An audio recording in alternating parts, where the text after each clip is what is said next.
오늘 저와 함께 한 1시간 반 정도 미래 사회에 대한 이야기를 해보려고 합니다.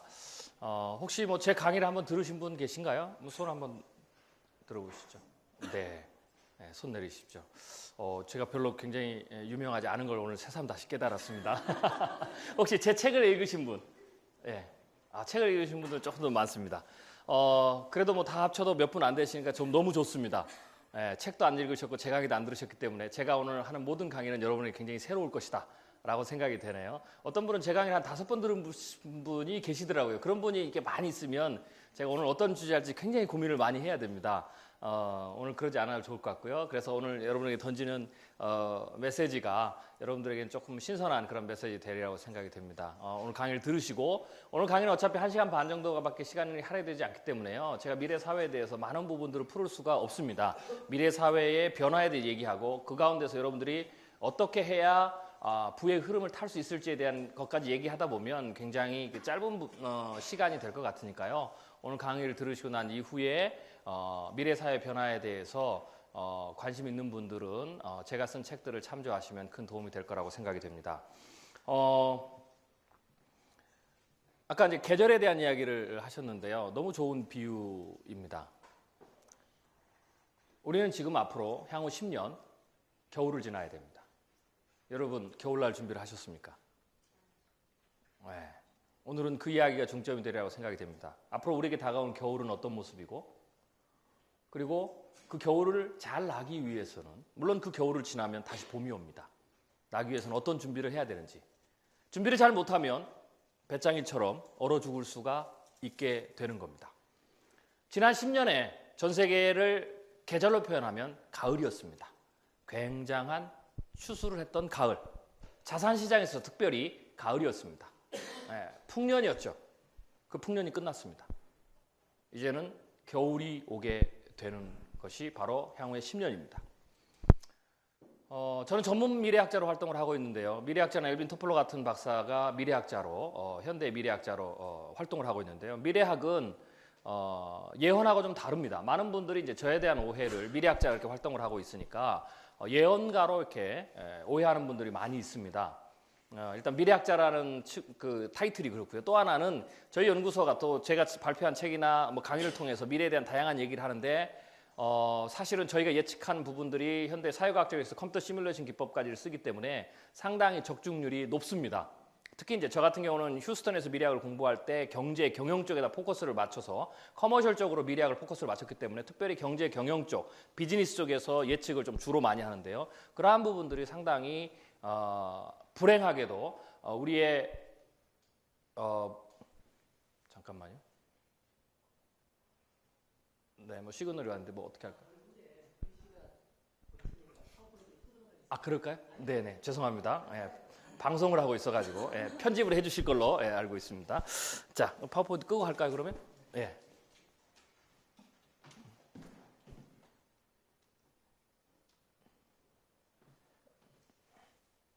오늘은 파워포인트를 쓰지 않고 하겠습니다. 1시간 반 짧은 강의니까.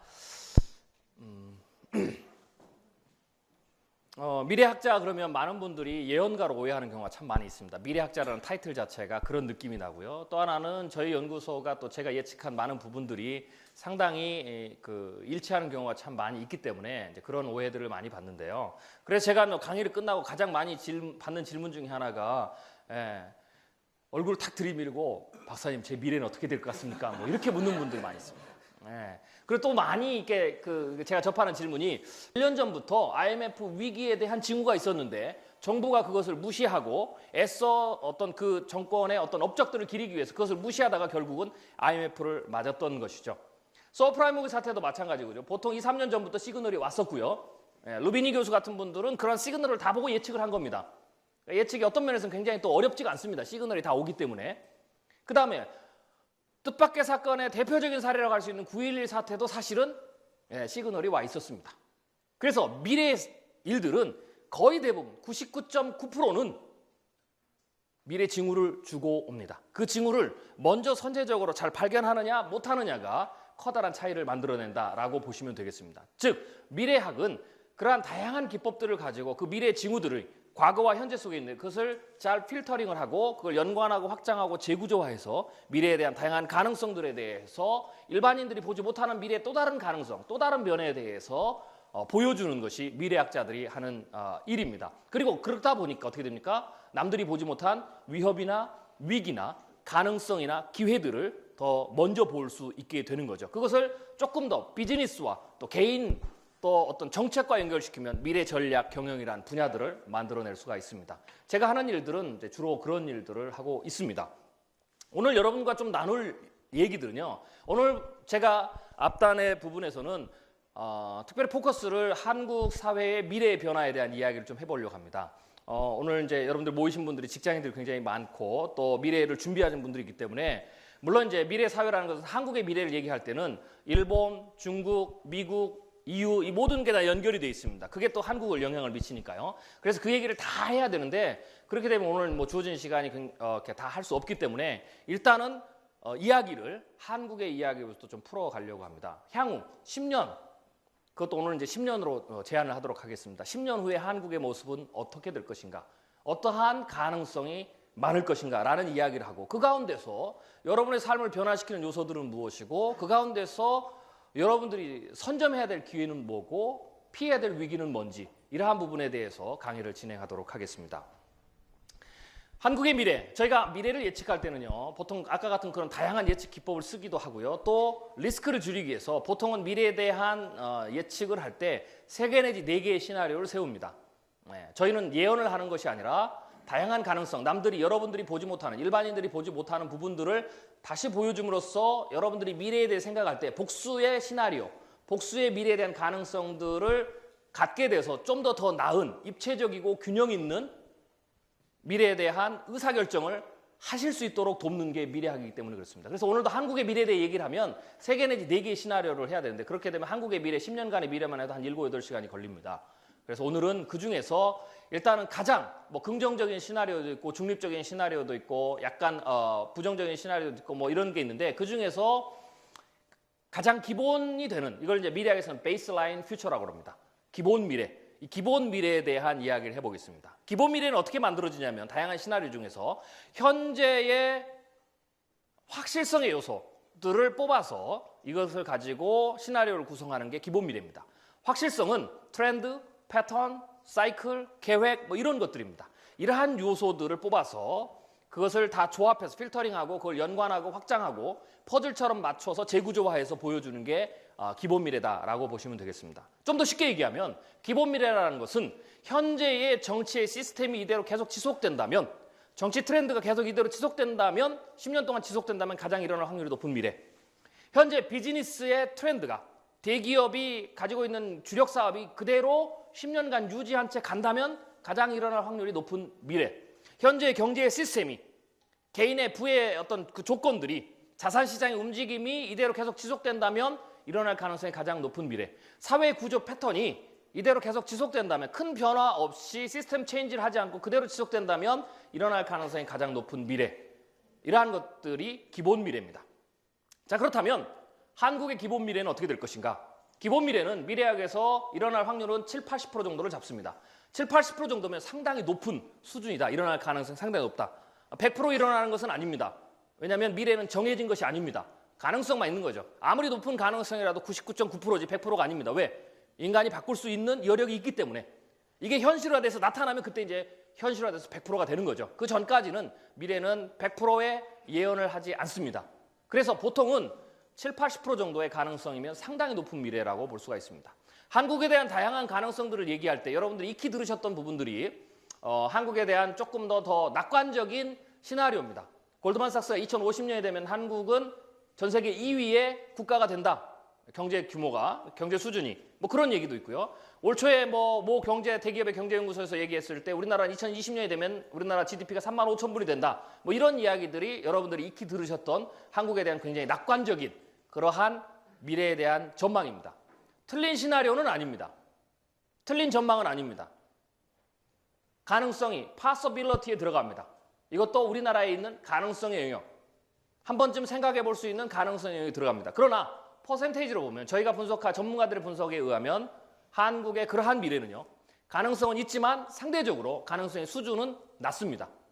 그래서 기본 미래로 잡지를 않습니다. 또 다른 가능성 영역이 되는 거죠.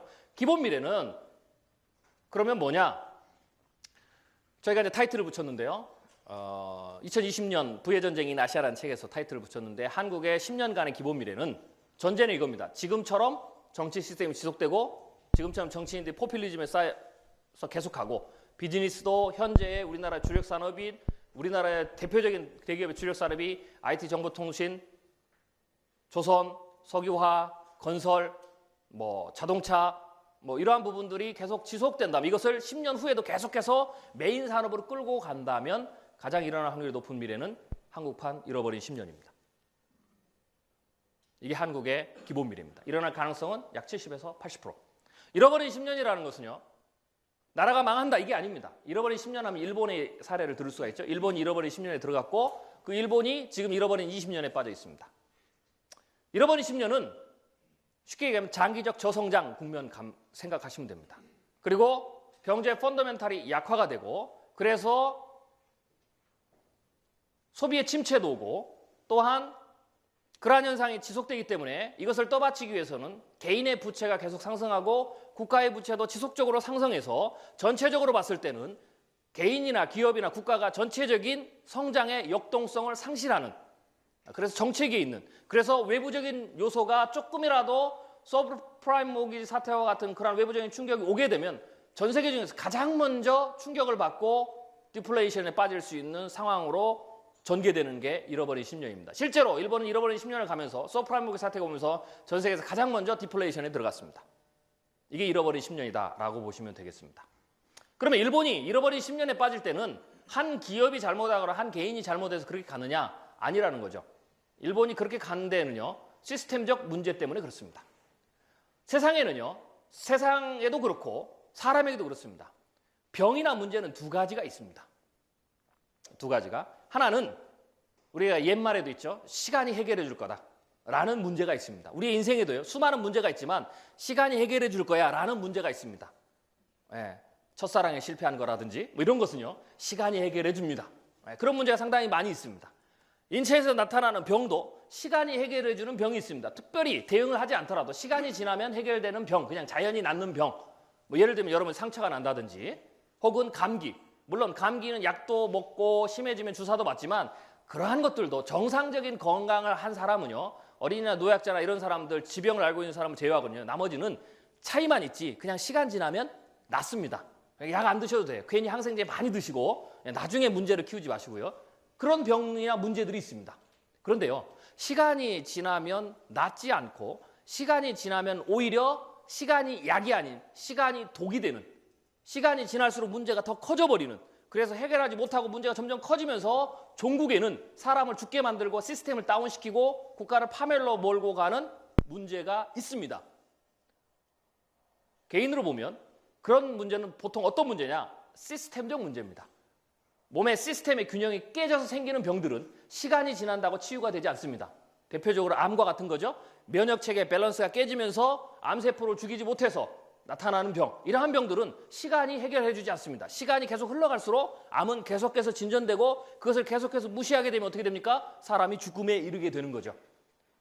국가도 마찬가지고 기업도 마찬가지입니다. 이런 시스템적 문제는 시스템의 밸런스가 깨지거나 시스템의 성장의 한계가 걸려서 생기는 문제들은 치유를 하지 않으면 그새로 방치하게 되면 해결되는 것이 아니라 문제가 점점 더 커지게 되고요. 또 하나의 속성은 그 시스템적 문제가 점점 커지면서 다른 시스템적 문제와 연결이 되면서 나중에는 컴플렉스 시스템에 의하면 창반, 각 부분의 문제의 합을 능가하는 2배, 3배로 능가하는 새로운 폭탄이 터지는 문제로 비화됩니다. 이게 시스템적 문제입니다. 일본은 8가지의 그 시스템적 문제를 잘 해결하지 못해서 잃어버린 10년에 간 겁니다. 그게 뭐냐? 첫 번째, 기존 산업의 성장의 한계. 두 번째, 그것에 의한 종신고용의 붕괴. 세 번째, 저출산. 네 번째, 고령화. 그것에 의한 다섯 번째, 경제 성장률의 저하. 그리고 추가적으로 부동산 버블의 붕괴, 막대한 부채의 증가, 정부의 뒤늦은 정책, 혹은 정부의 잘못된 정책. 이 8가지가 물리면서 하나하나를 봤을 때는 국가 전체를 잃어버린 10년으로 장기적인 저성장과 침체로 끌고 갈 만한 것은 아니지만 이것을 방치해서 문제가 점점 커지면서 나중에 이 문제가 엮이면서 일본을 장기적인 침체로 밀어넣는 그러한 상황으로 빠지게 됐습니다. 저희 연구소가 한 2년 전부터 책은 작년에 나왔지만 저희가 책 나오기 전에 그 전부터 이 잃어버린 10년에 대한 시나리오를 발표했습니다. 초기에 발표할 때는 사람들이 참 이렇게 너무 미래를 부정적으로 보는 거 아닙니까? 라고 말씀하신 분들이 있었어요. 근데요, 올해 초에 일본에서 한국이 드디어 잃어버린 10년에 갈 가능성이 커지고 있다라고 일본에서 예측이 나왔어요. 그나마 우리가 좀 낫죠. 한 일본보다 2년 먼저 예측했으니까. 그리고 그 문제들은 점점점 심화되고 있습니다. 만약 한국이 잃어버린 10년으로 가게 되면 어떻게 될까요? 여러분의 삶은, 여러분의 미래는, 여러분의 계획은. 좀 더 구체적으로 가볼까요? 잃어버린 10년에 빠지게 되면 여러분의 주식시장은 어떻게 될까요? 여러분이 가지고 있는 주식은. 여러분이 가지고 있는 부동산은 어떻게 될 것 같습니까? 여러분의 직장은 어떻게 될 것 같습니까? 여러분이 생각하고 있는, 계획하고 있는 창업의 미래는 어떻게 될 것 같습니까? 청년 실업은 어떻게 될 것 같습니까? 은퇴 후의 삶은 어떻게 될 것 같습니까? 이게 여러분들이 고민하셔야 될 문제입니다. 자, 잃어버린 10년에 대한 이야기를 좀 더 구체적으로 들어가 보도록 하겠습니다. 전제는 제가 아까 말씀드렸죠. 이대로 지속된다면입니다. 긍정적인 것은 아직 10년이 남아 있습니다. 아직 잃어버린 10년으로 들어가기 위한 초기 단계입니다.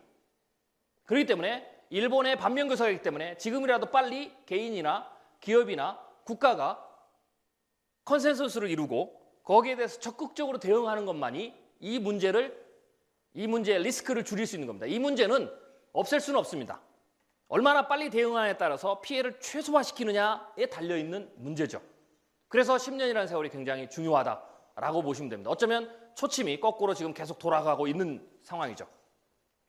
기존 산업의 성장의 한계에 대해서 얘기를 해보겠습니다. 우리나라 기존 산업의 성장의 한계에 걸렸습니다. 2005년도 한국은행은 이렇게 얘기했습니다. 우리나라 아까 얘기했던 그 5대, 6대의 주력 산업이 2005년에 성숙기에 들어섰다 이렇게 진단했습니다. 성숙기 굉장히 좋은 말이죠. 드디어 우리나라 산업이 상당한 수준 올라왔다 이렇게도 해석할 수가 있는데요. 거꾸로 보면 성숙기라는 말은 라이프 사이클을 얘기하는 S자 곡선, 시그모이드 곡선에서 제 세 번째 단계입니다. 물론 성숙기 때도 성장은 합니다. 네, 성장을 하죠. 가파른 성장이 못하는 거죠. 성장을 합니다. 비스듬히 성장하고 매출도 계속 늡니다. 그런데 이 성숙기가 지속되면 어느 순간에 가면 그 매출도 줄고 현상 유지를 합니다. 작년에도 1억, 올해도 1억 뭐 이런 거죠. 그러다가 이게 좀 지속되다가 조금 시간이 지나면 그 다음에 좀 떨어집니다. 작년에 1억, 올해는 한 9,500. 그러니까 사람들이 그 단계에서 사실은 큰 위기를 안 느낍니다. 여기에 만약 경제적 위기가 외부적 충격이 오면 야 이게 내가 시스템에 문제가 생겨서 한계에 걸려서 이게 주는 거다 이렇게 생각하지 않고 받기 어려우니까 내가 준다 이렇게 생각을 합니다. 그래서 착시 현상이 나타나죠. 그러다가 좀 지나면 쇠퇴기로 들어섭니다. 우리나라 산업이 성숙기 들어섰다는 얘기는 조금 지나면 점점 이대로 가다 보면 새로운 S자의 시그모이드 곡선, 새로운 시스템을 마련해서 혁신을 이루지 않고 나가서 새로운 성장 곡선을 그리지 않으면 쇠퇴기에 들어선다라는 말과 같습니다. 이게 요새 하는 말은 넛크래커 효과입니다. 넛크래커는 호도를 까는 기계인데요. 네. 호도를 가운데 놓고 벤치처럼 누릅니다. 그럼 위에서 누르고 아래서 쳐받치면 호도가 깨지는 거죠. 우리나라의 산업이 그 상황입니다. 10년 동안 여기서 탈출하지 못하면 우리나라는 그 호두가 깨지는 것처럼 우리나라의 기존 산업 2만 불가를 끌어올렸던 우리가 그렇게 자랑스럽게 생각하고 있는 여러분이 몸담고 있는 사업이 이렇게 얘기하면 죄송한 말씀이지만요. 조금 더 감정적인 기억을 좀 잘하시라고 제가 말씀드립니다. 작살납니다. 자, 뭐 근거로 한번 몇 가지 들어보겠습니다. 뭐 자세한 얘기는 책을 통해서 보시고요. 시간이 짧으니까. 전경련에서 작년에 발표를 했습니다. 한국과 중국의 산업의 기술 격차. 우리는 밑에서 쳐받쳐 올라오는 나라는 대표적인 나라가 중국이죠. 중국이라는 나라를 우리는 이렇게 봅니다. 중국이 세계 시장을 무섭게 이렇게 장악하고 있지만 중국과는 우리는 다르다 이렇게 생각합니다. 뭐가 다릅니까? 중국의 제품은 싸고 후진 거 뭐 이럽니다. 우리는 좀 비싸지만 중국 제품보다 나아. 실제로 낫죠. 삼성전자와 하이얼 제품 분석 이렇게 비교하면 삼성전자 훨씬 좋잖아요. 3D TV도 훨씬 좋고 다 좋습니다. 중국이 배를 많이 만들어서 우리를 너그럽게 밀어낸 추격을 하지만 중국의 배는 아직도 저가의 작은 거, 우리는 그래도 괜찮은 거. 뭐 이렇게 생각을 합니다. 그 대표적인 게 뭡니까? 기술 경쟁력입니다. 노동의 경쟁력이 아니고요. 기술의 경쟁력입니다. 노동의 임금이 비싸더라도 기술 경쟁력이 있기 때문에 우리는 좀 비싸게 만들어도 팔린다 이렇게 생각합니다. 자, 그게 우리의 장점이죠. 언제든지 장점은 시간이 지나면 그게 결국은 아킬레스건이 됩니다. 또 약점도 거꾸로 보면 위기가 거기에 기회가 있는 거예요. 세상이 만사는 그렇게 생겼습니다. 아주 심플하게. 우리나라의 장점이 그게 깨지면 어떻게 되겠습니까? 끝난다라는 얘기입니다. 그럼 그게 언제까지냐? 그 기술 격차가 전경련이 2014년이 되면 2014년경이 되면 중국과 우리나라의 기술 격차가 사라진다라고 얘기했습니다.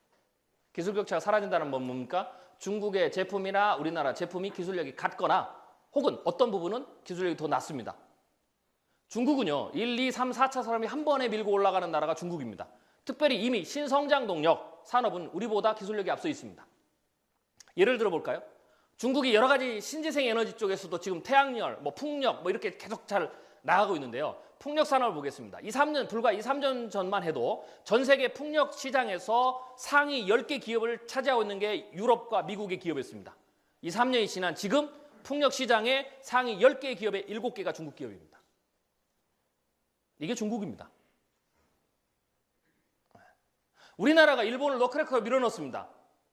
우리나라와 일본과 산업 구조가 같습니다. 우리나라가 일본을 철저히 벤치마킹하면서 자동차, 반도체, 조선 모든 산업들을 철저히 벤치마킹하면서 일본을 밀어놓고 우리가 상위에 올라섰습니다. 조선 산업 같은 경우에는 우리가 일본의 조선 산업을 벤치마킹인데 우리가 지난 한 10년 동안 조선 산업의 35에서 40% 정도의 시장 점유율을 했습니다. 세계 1위죠. 우리나라가 1위이기 전에 1위였던 나라가 일본입니다. 일본이 시장 점유율을 40%를 했습니다. 우리나라가 일본을 너크래커 밀어넣었죠. 왜? 우리나라 노동 경쟁력이 있잖아요. 그 다음 어떻게 되면 일본 기술을 빠르게 추격했죠. 그러면서 일본 산업을 너크래커에 밀어넣습니다. 대표적으로 일본의 중간재 산업을 너크래커에 밀어넣었다 이렇게 보시면 됩니다. 그러면서 그 중간재 산업을 우리가 뺏어오면서 우리가 거기서 부를 쌓으면서 올라왔죠. 일본의 현재 너크래커 걸린 이후에 일본의 전 세계 조선 산업의 점유율은 8%밖에 안 됩니다. 그 다음에 중국이 우리를 쫓아오고 중국이 작년 재작년부터 뒤집기 시작했죠. 이대로 계속 지속된다면 어떻게 될까요? 너크래커에 대한 조금 더 감성적인 경험을 한번 해보겠습니다. 2014년, 15년에 중국의 기술력이 우리를 갖거나 넘어서면 어떤 일이 벌어지느냐? 쉽게 얘기해서 여러분들이 3D TV를 사신다고 생각해 보세요. 지금 3D가 대세 아니겠습니까? 근데 좀 비싸죠. 예를 들면 지금은 삼성의 제품을 삽니다. 비싸도 하이얼 제품보다는. 왜? 삼성 게 좋으니까. 그리고 3D는 기술력이 중요하잖아요. 그렇기 때문에 좀 비싸더라도 기술력 좋은 걸 삽니다. 2015년이 되면 이렇게 되는 겁니다. 삼성과 하이얼 제품이 3D 제품이 기술력이 같습니다. 그리고 어떤 특정한 부품은 혹은 특정한 디자인은 하이얼이 더 나을 수 있습니다. 그런데 삼성 제품은 고가가 500만 원, 하이얼 제품은 250만 원. 삼성 거 사실 분. 애국 마케팅 해주셔야죠. 제가 수천 명한테 물어봤지만 아무도 안 삽니다. 이게 넛크래커입니다. 그런데 안타까운 것은 모든 산업이 다 그렇게 됩니다. 조선 산업 이미 그렇게 됐고요. 건설업 올해부터 넛크래커 들어갑니다. 우리나라. 그 시그널 중에 하나가 외국에서 우리나라 건설업이 매출이 지금 계속 예전세를 회복하죠. 착시입니다. 잘 보세요. 매출은 어느 정도 회복하는데 순수익이 줄어듭니다. 그 말은 뭡니까? 우리나라 지금 외국에서조차요. 수주 경쟁을 하는데 우리나라 회사끼리 가격 후려치기 하고 있습니다. 기업에서 매출은 굉장히 중요합니다. 순이익이 줄어들더라도 혹은 적자가 나더라도 매출은 올려야 됩니다. 왜? 주가 시장 때문에 그렇습니다. 그러니까 여러분 주식 투자할 때 잘 보셔야 돼요. 자, 삼성전자가 작년에 삼성그룹이 220조 매출했습니다. 대단하죠? 자, 올해 삼성이 210조를 했습니다. 주가는 어떻게 움직일까요? 올라가야죠. 210조면 대단한 거 아니겠습니까? 나머지 대기업을 다 합쳐도 그 정도 안 됩니다. 내년에 200조 했습니다. 그래도 대단한 거 아닙니까? 어떻게 단일 기업이 200조를 합니까? 그 주가는 올라가야죠. 그렇게 안 됩니다. 삼성이 220조를 했으면요. 올해 최소 5%에 10% 성장, 230조나 240조를 해줘야 주가가 유지됩니다. 정책이 220조만 똑같이 해도 어떻게 됩니까? 시장에서 곧바로 반응이 나옵니다. 대표적인 사례가 전 세계 1위 노키아 기업이 노키아가 휴대폰에서 스마트폰에서 삐끗하는 사이에 그래도 노키아는 판매 대수는 아직도 세계 1위입니다. 스마트폰 아직도 가장 많이 팝니다. 그런데 어떻게 됩니까? 수익률이 떨어지죠. 애플이 스마트폰 시장에서 5%의 물건을 팔고 55%의 수익률을 가져갔습니다.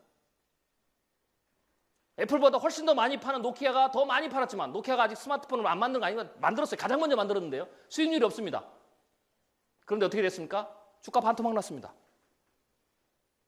이게 시장입니다. 삼성이 계속 10조씩 줄어보세요. 한 5년 가면은요. 삼성 주가 반토막 이상 납니다. 그렇기 때문에 기업은 뭘 해야 됩니까? 순이익이 줄더라도 무조건 매출을 맞춰야 됩니다. 거기에 속으면 안 됩니다. 이게 넛크래커의 신호입니다. 그러면 우리나라를 넛크래커가 밀어넣은 그 중국인데 자 이렇게 생각해 보세요. 중국과 우리나라는 이렇게 관계를 보시면 됩니다. 자 일단 가격 경쟁이 들어가죠. 그럼 만약에 2015년에 그렇게 되면 삼성도 어떻게 되면 가격 경쟁이 들어가야 되겠죠. 우리나라 제품, 우리나라 회사들도 할 수 있습니다. 버틸 수 있죠. 크니까 몇천억씩 손해를 나도 합니다. 그래도 버틸 수 있으니까. 그런데요, 얼마나 버티느냐가 중요합니다. 중소기업하고 대기업하고 똑같은 제품을 가지고 경쟁을 한다 해보세요. 그러면 이제 그 다음 전략이 뭘까요? 대기업이 그 시장을 독점하기 위해서 후발주자니까 어떻게 됩니까? 가격 후려치기를 하죠. 대기업 계속 적자를 보면서. 그럼 이제 둘이 붙는 거예요. 중소기업도 계속 가격을 낮추죠. 계속 가면 누가 이깁니까? 100% 대기업이 이깁니다. 출혈이 크겠지만 중소기업을 무너뜨리고 시장을 그 다음에 쫙 갖는 거죠. 중국과 우리의 관계가 대기업과 중소기업으로 보시면 됩니다. 중국 기업하고 우리나라 기업하고 해외 시장에서 가격 후려치기를 가면 우리나라 버틸 수 있습니다. 얼마나 버틸 것 같습니까? 이게 넛크래커입니다. 빠르면 2015년. 자, 또 다른 시그널이 있습니다. 얼마 전에 신문에 나왔는데요. 중국과 미국에 우리가 지금 경제 규모 전쟁을 하고 있습니다. 그래서 1, 2년 전까지만 해도 중국이 미국을 경제 규모를 추월하는 게 2020년 혹은 2025년 정도 봤습니다. 그런데 얼마 전에 나온 게 미국이 침체를 하고 중국이 올라갔어요. 근데 중국은 잘 보셔야 됩니다. 중국이 대단하죠. 서프라임 사태 때도 8% 성장률을 유지했고, 근데 이제 저는 이렇게 표현합니다. 8% 성장률을 만들었습니다. 8% 성장률을. 수출이 안 되고 이렇게 되니까 소비가 안 되면 어떻게 됩니까? 오히려 공공 투자를 많이 해가지고요. 8%를 맞춰놓은 겁니다. 그러니까 행간을 잘 읽으셔야 돼요. 아무튼 뭐 그렇게 해서든지 중국이 미국과 상대적 교차하면서 올해 무슨 요 근래 뭐가 나왔냐면 생각보다 빠르게 2016년경이 되면 중국이 미국을 경제 규모를 앞선다 이렇게 나왔어요. 그러니까 이런 신문을 접하면은요 사람들은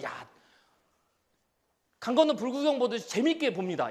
그럼 그렇지 중국 대단하다 막 이렇게 박수를 치고 뭐 중국에 투자한 분들은 그렇죠. 중국 주식 좀 모르겠는데 뭐 이렇게 생각을 하죠. 혹은 중국에다가 마켓을 하는 사람은 얘 내가 역시 중국에 잘 쓰지 잘 써. 이렇게 생각합니다. 물론 그렇게 되면 어떻게 되면 중국 시장이 커집니다. 근데 하나는 아셔야 돼요. 중국 시장이 커지면 중국 기업들도 그 시장에서 호락호락하게 안 합니다. 중국 시장이 커지는 것과 그 가운데서 우리가 수익을 많이 내는 것은 별개의 문제입니다. 별개의 문제예요. 그 다음에 그게 중요한 게 아니고 그렇게 되면 2016년에 중국의 경제 규모가 미국을 넘어선다고 해봅시다. 그럼 어떻게 넘어설까요? 어떻게 넘어서죠?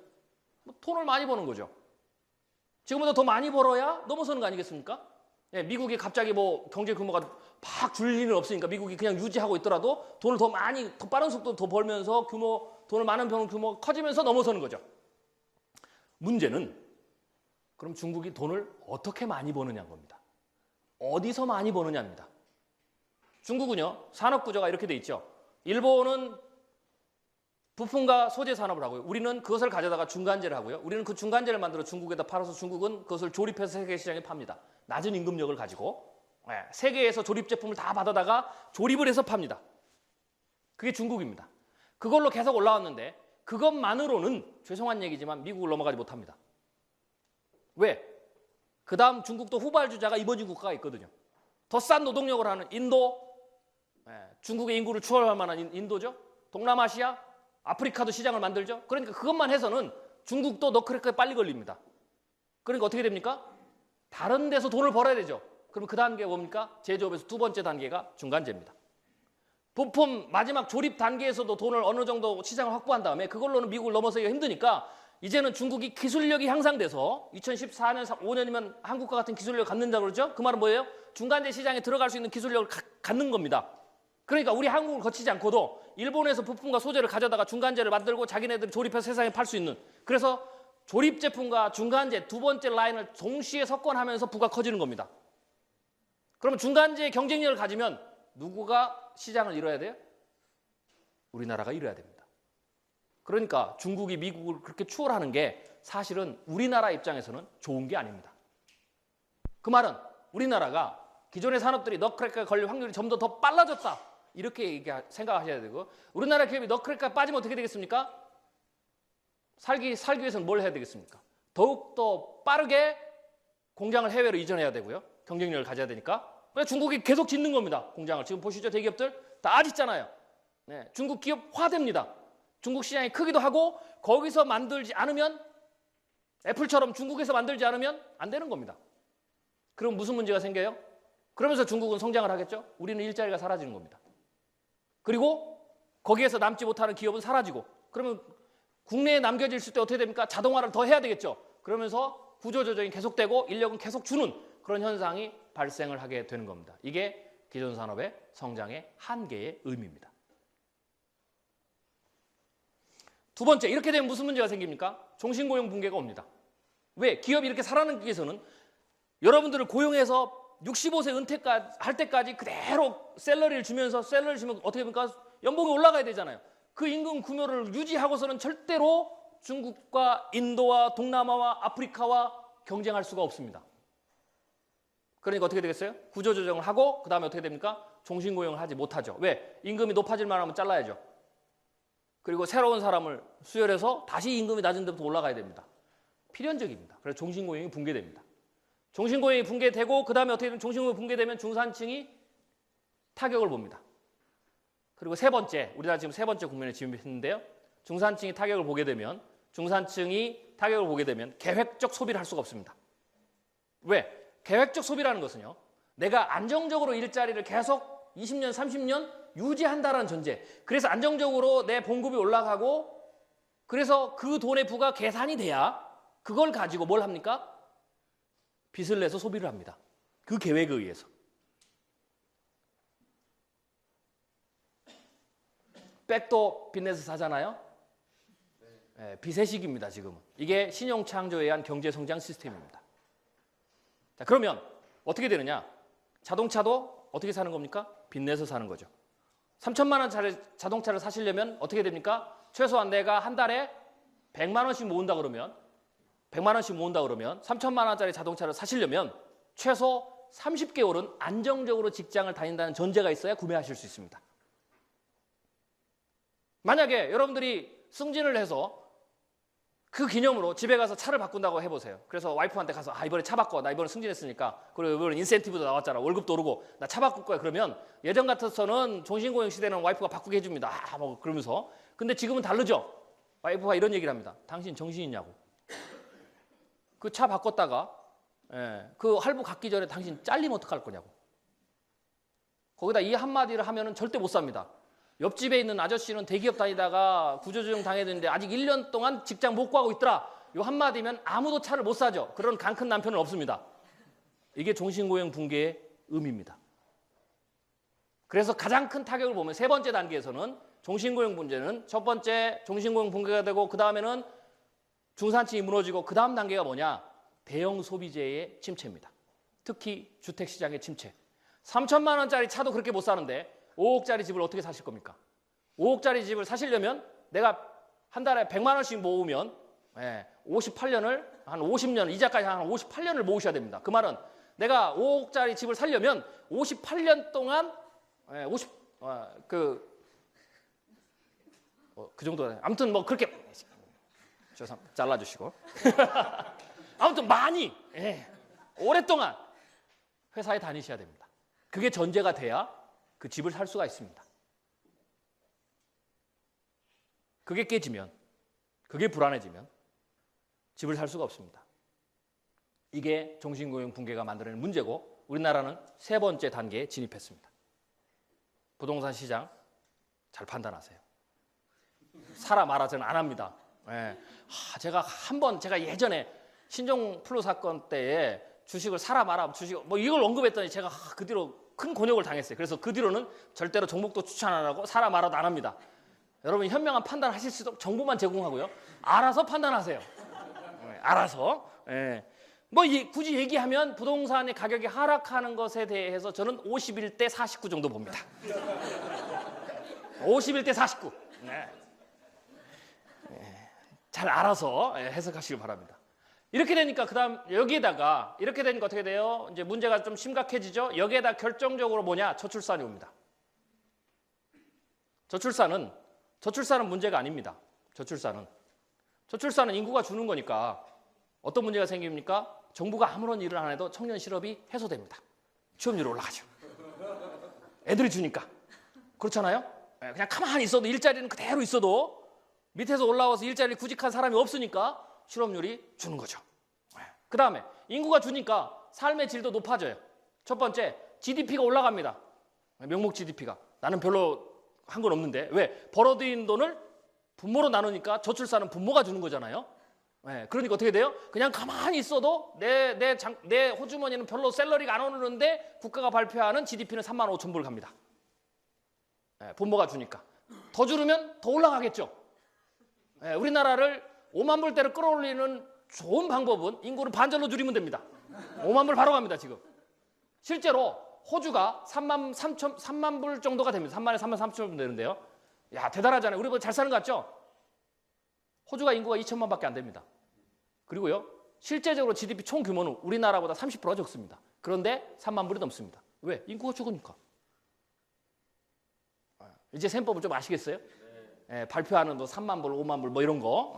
제가 보기에는 골드만삭스가 2050년 얘기한 거를 인구수를 다 해가지고 아마 그렇게 한 것 같아요.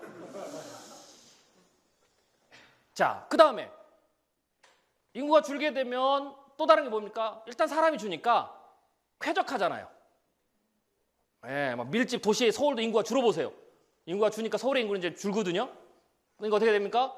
자동차도 줄게 되고, 그러니까 이게 참 운전하면 나는 거고. 지방 가보세요. 헝하잖아요. 뭐 그러니까 쾌적한 거예요, 일단은. 그래서 저출산은 문제가 없는 경우가 있고 오히려 좋은 면이 있습니다. 그래서 저출산이 왜 나쁘냐 자꾸 이렇게 얘기하는 경우가 있습니다. 그래서 그런 것만 봐서는요, 나쁘지 않습니다. 근데 문제는 실질적인 문제는 뭐냐? 인구가 줄므로 인해서 내수시장에 침체가 오는 겁니다. 내수시장 규모가 축소되는 거죠. 애 하나가 대학까지 갈 때 2억 6천을 씁니다. 한 사람이 평생 쓰는 돈이 약 12억 정도가 됩니다. 현재 우리나라의 출산율로 보면 2050년이 되면 아무리 보수적으로 잡아도 600만, 많게 잡으면 800에서 1000만 정도가 줍니다. 자, 그럼 어떻게 되느냐? 아까 같이 GDP는 오르지만 어떻게 되느냐? 규모는 줄어드는 거죠. GDP는 올라도 경제 규모가 주는 겁니다. 자, 계산을 쉽게 하기 위해서 1000만으로 잡아보겠습니다.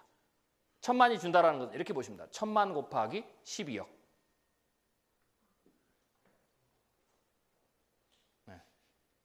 사람이 있어야 생산 유발을 할 거 아닙니까? 그 사람이 돈을 벌고 소비를 하고 그게 주는 겁니다. 이게 저출산입니다. 우리나라 이미 시작됐고요. 벌써 어린이 시장은 타격을 보기 시작했고요. 농어촌 지역에서는 산부인과 시스템이 다 붕괴돼서 애를 낳으려면 1시간씩 앰뷸런스 타고 그 인근의 대도시로 가야 됩니다. 지난 10년 동안 서울 지역에서 유치원이 30%가 폐업됐습니다. 간단합니다. 애가 없어서. 119년의 역사를 자랑하는 교동초등학교 종로에 있어요. 올해 신입생이 9명입니다. 서울 지역에서도 폐교된 학교가 있습니다. 자, 그 다음은 어떻게 될까요? 인구 문제는요, 여기서 끝나지 않습니다. 여러분들의 만약에 이 인구 저출산의 문제가 여러분 직장에, 여러분 하는 일에 직접적인 영향을 미쳤다면 여러분 여기 계시면 안 됩니다. 전부 다 지금 국회 앞에 가서 데모해야 돼요. 출산율을 높여라. 애가 없어서 우리가 지금 굶어 죽게 생겼다. 소비자가 없다. 이래가지고 다 해야 돼요. 근데 안 하시죠? 이게 시스템적 문제입니다. 왜? 나한테 직접적으로 피부로 안 하다니까 그걸 방치하는 겁니다. 언제 손 씁니까? 자, 올해부터 2015년까지 청소년 시장 타격받습니다. 그대로. 왜? 애가 없는 애 그대로 주로 올라오니까. 그 다음에 2015년부터 20년까지는 대학생 시장, 젊은이 시장, 20대 시장을 타격을 줍니다. 2020년 이후부터는 작년 시장에 타격을 봅니다. 그때쯤 되면 여러분이 하는 일에서 빵집에서 빵이 덜 팔리고 커피도 덜 팔리고 뭐 이런 일이 이제 벌어지는 겁니다. 예, 대학 시장은 2020년이 되면 수험생 20만 명이 주는 거죠. 뭐 그렇게 되는 거예요. 그때 가서 비로소 문제가 생겼네 하면 이미 늦는다라는 거죠. 이게 시스템적 문제의 실제적인 문제입니다. 여기에다가 고령화의 문제가 있죠. 우리는 뭐 지금 심각합니다. 모든 걸 다 손 놓고 있어가지고요. 예, 우리나라는 이게 잘못된 습성이 있는데요. 문제가 적은 문제가 됐을 때 이것을 대응을 하면 적은 노력과 적은 희생, 적은 에너지를 가지고 문제를 해결할 수 있는데 참 우리나라는 적은 문제를 크게 만들어서 푸는 경향이 있습니다. 역시 대국이에요. 적은 문제는 상대를 안 합니다. 문제가 일단 커져야 뭐 해볼 만한가 뭐 이런 것 같아요. 저출산도요. 사실은 한 20년 전에만 미리 선제적으로 대응했으면 이렇게 안 됩니다. 우리나라 출산율을 끌어올리려면 저희가 대략 페르미 추정을 했는데 출산율을 눈에 띄게 끌어올리려면 연간 40조씩을 출산을 위한 돈으로 투여해야 됩니다. 매년 한 20년 정도. 그러면 한 0.5 정도 올라갈 겁니다. 세로마지 플랜이 1차 플랜이 약 44조, 2차 플랜이 약 한 57조 정도 세웠는데요. 택도 없습니다. 엄발의 오줌 누기고요. 사실은 그걸로는 출산을 못 올립니다. 거기에다 그 돈도요. 5년간 나눠서 쓰는 거고요. 그것도 다시 2분의 1로 나눠서 하나는 저출산, 하나는 고령화에 쓰는 겁니다. 택도 없다라고 보시면 됩니다. 작년에 조금 출산율이 약간 올랐어요. 그래서 많은 사람들이 이제 효과가 나는구나 하는데요. 저는 그렇게 보지 않습니다. 별로 작년에 오른 출산율은요. 0.1인가 몰랐는데 의미 있는 숫자가 아닙니다. 이유는 간단하죠. 재작년에 너무 어려워서 안 난 거를 작년에 한 번에 났으니까. 의미 있는 숫자가 아닙니다. 저출산은 못 막습니다. 고령화. 그것도 문제인데 고령화 문제죠. 우리나라는 고령화의 대책은 사실은 핵폭탄입니다. 제가 정부기관에서도 누누이 강조하는데요. 저출산 어쩔 수 없다고 보고요. 이제는 개인 스스로가 알아서 출산율을 높이는 수밖에 없습니다. 기업들이 알아서 예를 들면 유한 킴벌리 같이 출산율을 장려할 수 있는 그 정책들을 기업들이 써서 출산율을 높이는 수밖에 없습니다. 정부가 넣는 건 밑 빠진 독에 물 붓기입니다. 안 됩니다. NGO나 종교단체나 기업들이 함께 해서 또 개인들도 내가 사회적 비용이 크더라도 조산모사 생각하지 않고요. 애를 낳아야 됩니다. 애를 낳지 않으면 어떻게 되느냐? 여러분들 지금 사회적 비용이 크다고 우리 젊은이들이 애를 안 낳거든요. 이렇게 되면 어떻게 되는 줄 아세요? 그 다음에 문제가 생깁니다. 이건 조산모사라고 제가 표현하는데요. 자, 지금 애 하나를 엄마, 아빠, 할아버지, 할머니, 외할아버지, 외할머니가 키우죠. 소황제입니다. 애를 하나밖에 못 낳아요? 자, 이대로 30년이 가면 무슨 일이 벌어질까요? 이게 조산모사입니다. 사회적 비용이 커서 부담이 되는 건 사실이죠. 그래서 애를 하나 낳았더니 30년 후에 애 하나가 엄마, 아빠, 할아버지, 할머니, 외할아버지, 외할머니를 봉양해야 됩니다. 그러니까 내가 사회적 비용을 줄이기 위해서 우리 애한테 그 모든 막대한 사회적 비용을 전가한 겁니다. 그때가 되면 우리 애들은요. 세금을 50%까지 내야 됩니다. 40에서 50%. 우리나라는 현재 한 20에서 22% 사이인데요. OECD 평균이 40%입니다. 그러니까 거기까지 세금 내야 된다라고 보시면 되고요. 그러니까 모든 사회적 비용을 그 애한테 전가한 겁니다. 물론 그렇기 때문에 무슨 문제가 생깁니까? 그 애가 여러분들, 우리를 노후를 책임질 수가 없습니다. 그래서 결국은 그 이후에 내가 홀로 살아야 되는 결국 거기에 사회적 비용이 증가합니다. 애를 많이 낳으면 그 애가 내 노후를 돌봄으로써 마치 보험처럼 연금처럼 그 애가 돌봄으로써 내 노후를 책임져 주는데 그때 사회적 비용이 안 들죠? 지금 사회적 비용을 줄이기 위해서 그렇게 했더니 내가 남은 인생 동안 평생을 애를 하나 덜 낳은 것에 대한 사회적 비용을 다 내가 내야 됩니다. 잘하셔야 돼요. 조산모사예요. 힘들어도 낳아야 됩니다. 이렇게 얘기하는 최 박사는 얼마나 낳느냐? 제가 안 낳으면 이런 얘기를 하겠습니까? 우리 집은 애가 넷입니다. 전 애국자예요. 상 받아야 돼요. 근데 문제가 있어요. 아들만 넷이에요. 죽겠어요 지금. 집이 전쟁입니다. 셋 나고 말려고 하는데 세 번째가 쌍둥이가 나오는 바람에 딸 하나 낳아보려고 어떻게 해서 셋째를 낳는데 셋째가 쌍둥이가 아들이 나와버렸어요. 다섯째는 솔직히 못 낳겠더라고요. 100% 딸 낳을 저게 있다면 다섯째를 낳는데 뭐 거의 아들이 그래서 이제 안 낳기로 했습니다. 고민이 돼요. 2억 6천씩 대학까지 갈 때 10억. 힘듭니다. 그래도 일단은 저지르고 봤습니다. 예. 왜? 힘들어도 그 4명이 저를 책임지겠죠. 사회적 비용을. 예. 자, 고령화는 65세 사람이 은퇴를 하게 되면요, 40대 후반에서 50대 초반까지가 샐러리가 가장 많이 버는 때죠. 그때가 여러분의 경제적인 능력이 가장 클 때입니다. 이걸 100으로 잡았을 때 은퇴를 하게 되면 평균 소비를 40%를 줄이는 게 고령화입니다. 고령화는요, 이거 외에도 수많은 문제를 만들어냅니다. 사회적 갈등 심각할 겁니다. 지금의 사회적 갈등, 세대 간의 갈등은 문제도 아닙니다. 지금의 세대 갈등은 의사소통이 안 되고 문화가 안 통하고, 그 다음에 어떻게 됩니까? 디지털 디바이디드. 아이들은 디지털 세대인데 우리는 디지털이 잘 약해서 아이들은 핸드폰을 스마트폰처럼 절 쓰는데 우리는 전화기로만 계속 쓰고 있는, 좀 더 고급화된 전화기, 버튼을 좀 덜 누르는 전화기, 뭐 이런 거, 오히려 거꾸로 더 쓰기 어려운 전화기, 이래서 디지털 디바이드, 그래서 말이 안 통하고 이런데요. 이 정도의 세대 간의 갈등은 애교입니다. 그때 가면. 그때는요, 일자리 하나를 놓고 은퇴자들과 외국인 노동자들과 우리 애들과 싸워야 됩니다. 생존을 놓고 하는 세대 간의 갈등입니다. 심각한 갈등이죠. 전제는 이대로 계속 간다면입니다. 탈출구를 못 찾고 이대로 계속 간다면 그렇게 되는 겁니다. 그래서 많은 문제를 만들어냅니다. 제가 KBS 다큐멘터리에서 이렇게 출연하면서 그때도 2050년에 대한 다큐멘터리를 KBS가 만들었어요. 제가 이제 자문해주고 인터뷰도 나갔는데, 그때 처음에 나온 게 뭐냐면 2050년 미래 한국 정치가 벌어지는데요. 노인당이 전국을 석권합니다.